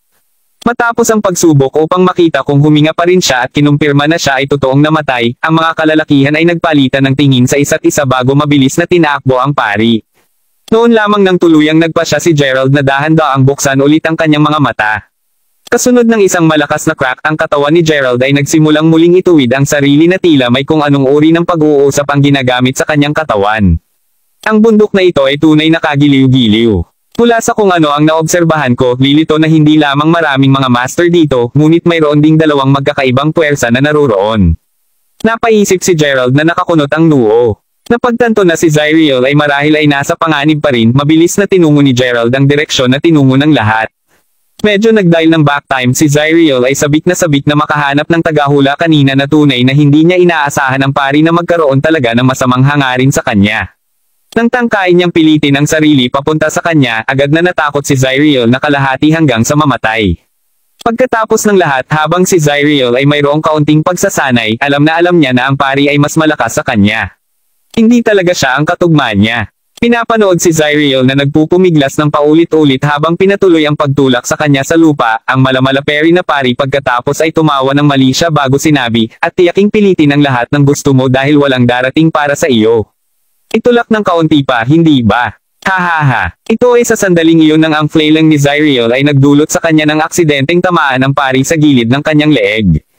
Halos kaagad pagkatapos, isang malakas na tunog ang narinig habang napakalaking halaga ng mahahalagang chi ay pinakawalan kung nasaan ang palad ni Zyriel. Kabanata 15:20. At tulad nito, ang pari ay pansamantalang pinadalhan ng paglipad. Bago sumabog ang kanyang katawan sa 1,000,000 piraso. Nakatitig ang mata sa madugong gulo na dulot nito, ang unang reaksyon ni Zyriel ay ang sumigaw sa sobrang takot. Matapos huminahon ng bahagya, natagpuan ng tulala si Zyriel na nakatitig sa kanyang palad. Sa kabila ng takot na takot sa kanyang isipan, siya ay sabay na nagtataka kung saan biglang nagmula ang lahat ng kapangyarihang iyon. Nasa paligid iyon nang dumating ang pangalawang pari mula kanina pa at nasaksihan ang resulta ng hindi sinasadyang pag-atake. Labis na nataranta sa eksena sa harapan niya, agad na sumigaw ang kinikilabutan na pari, "Fucking hell! Napakalakas mo sa buong oras na ito." Napagtanto na ang ibang pari ay naroroon na ngayon, ang kinilabutan na si Zyriel ay agad na nagsimulang tumalikod habang sumisigaw, "Ikaw! Huwag kang lalapit." Tudok-tudok tandang padamdam panipi. Habang iniabot ni Zyriel ang isang kamay, inaasahan na hadlangan siya nito mula sa pagkalapit. Ang pari, na akala na sinisingil niya ang isang pag-atake, ay takot na parang gusto niyang mabasa ang sarili. Gayunpaman, agad na napagtanto ng pari na walang darating na atake para sa kanya.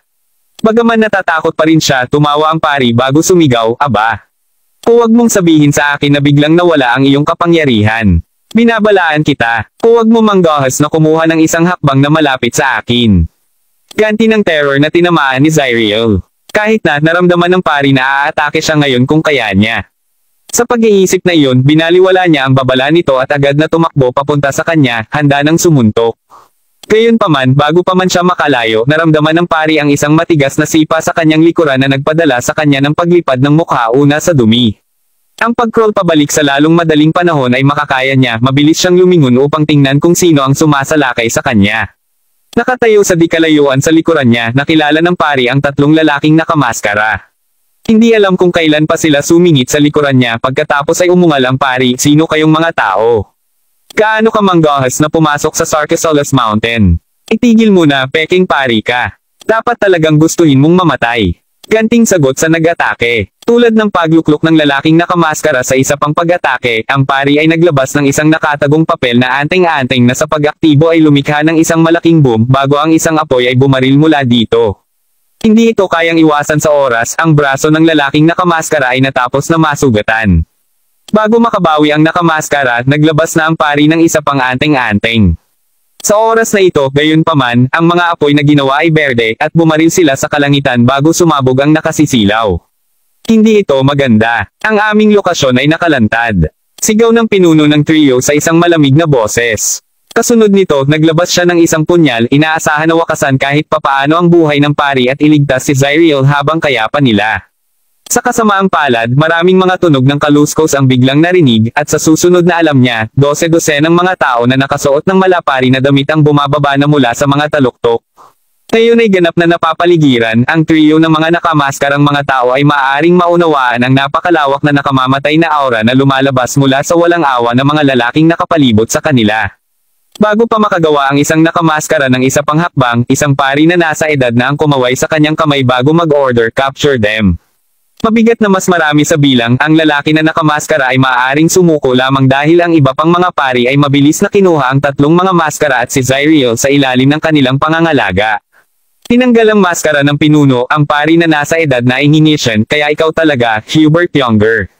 Upang isipin na talagang maglakas loob kang umakyat sa Sarcosullus Mountain. Hulaan mo hindi mo inaasahang mahuli ka ha. Hindi bagay. Alisin mo sila." Matapos tumawa ng mapanuya, sinimulan ng pari na akayin silang apat palayo.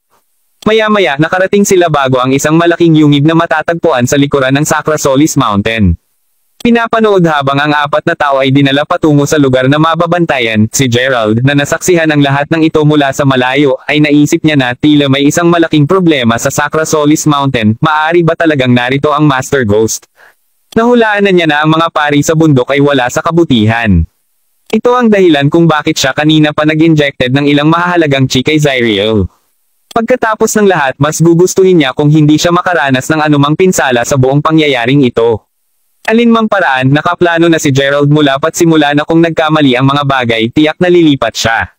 Sa nasabing iyon, napagpasyahan niya na ang kanyang pinakamagagandang pamamaraan ng pagkilos ay upang makuha ang isa sa mga pari para sa pagtatanong. Magsisimula na siyang gumawa ng karagdagang mga plano sa oras na malaman niya ang tungkol sa kasalukuyang sitwasyon. Nang papalapit na ang gabi, ang isa sa mga pari na naka-duty ay cran ang kanyang leeg habang siya ay naglalakad patungo sa isang kakahuyan upang maibsan ang kanyang sarili. Bago pa man niya ito magawa, gayunpaman, bigla na lang siyang napalayo ng hindi nakikita at tahimik na puwersa. Maraming salamat mga kamaster sa walang sawang pagsusubaybay. Isang like, share, and subscribe naman dyan mga kamaster. Abangan ang susunod pang mga kabanata.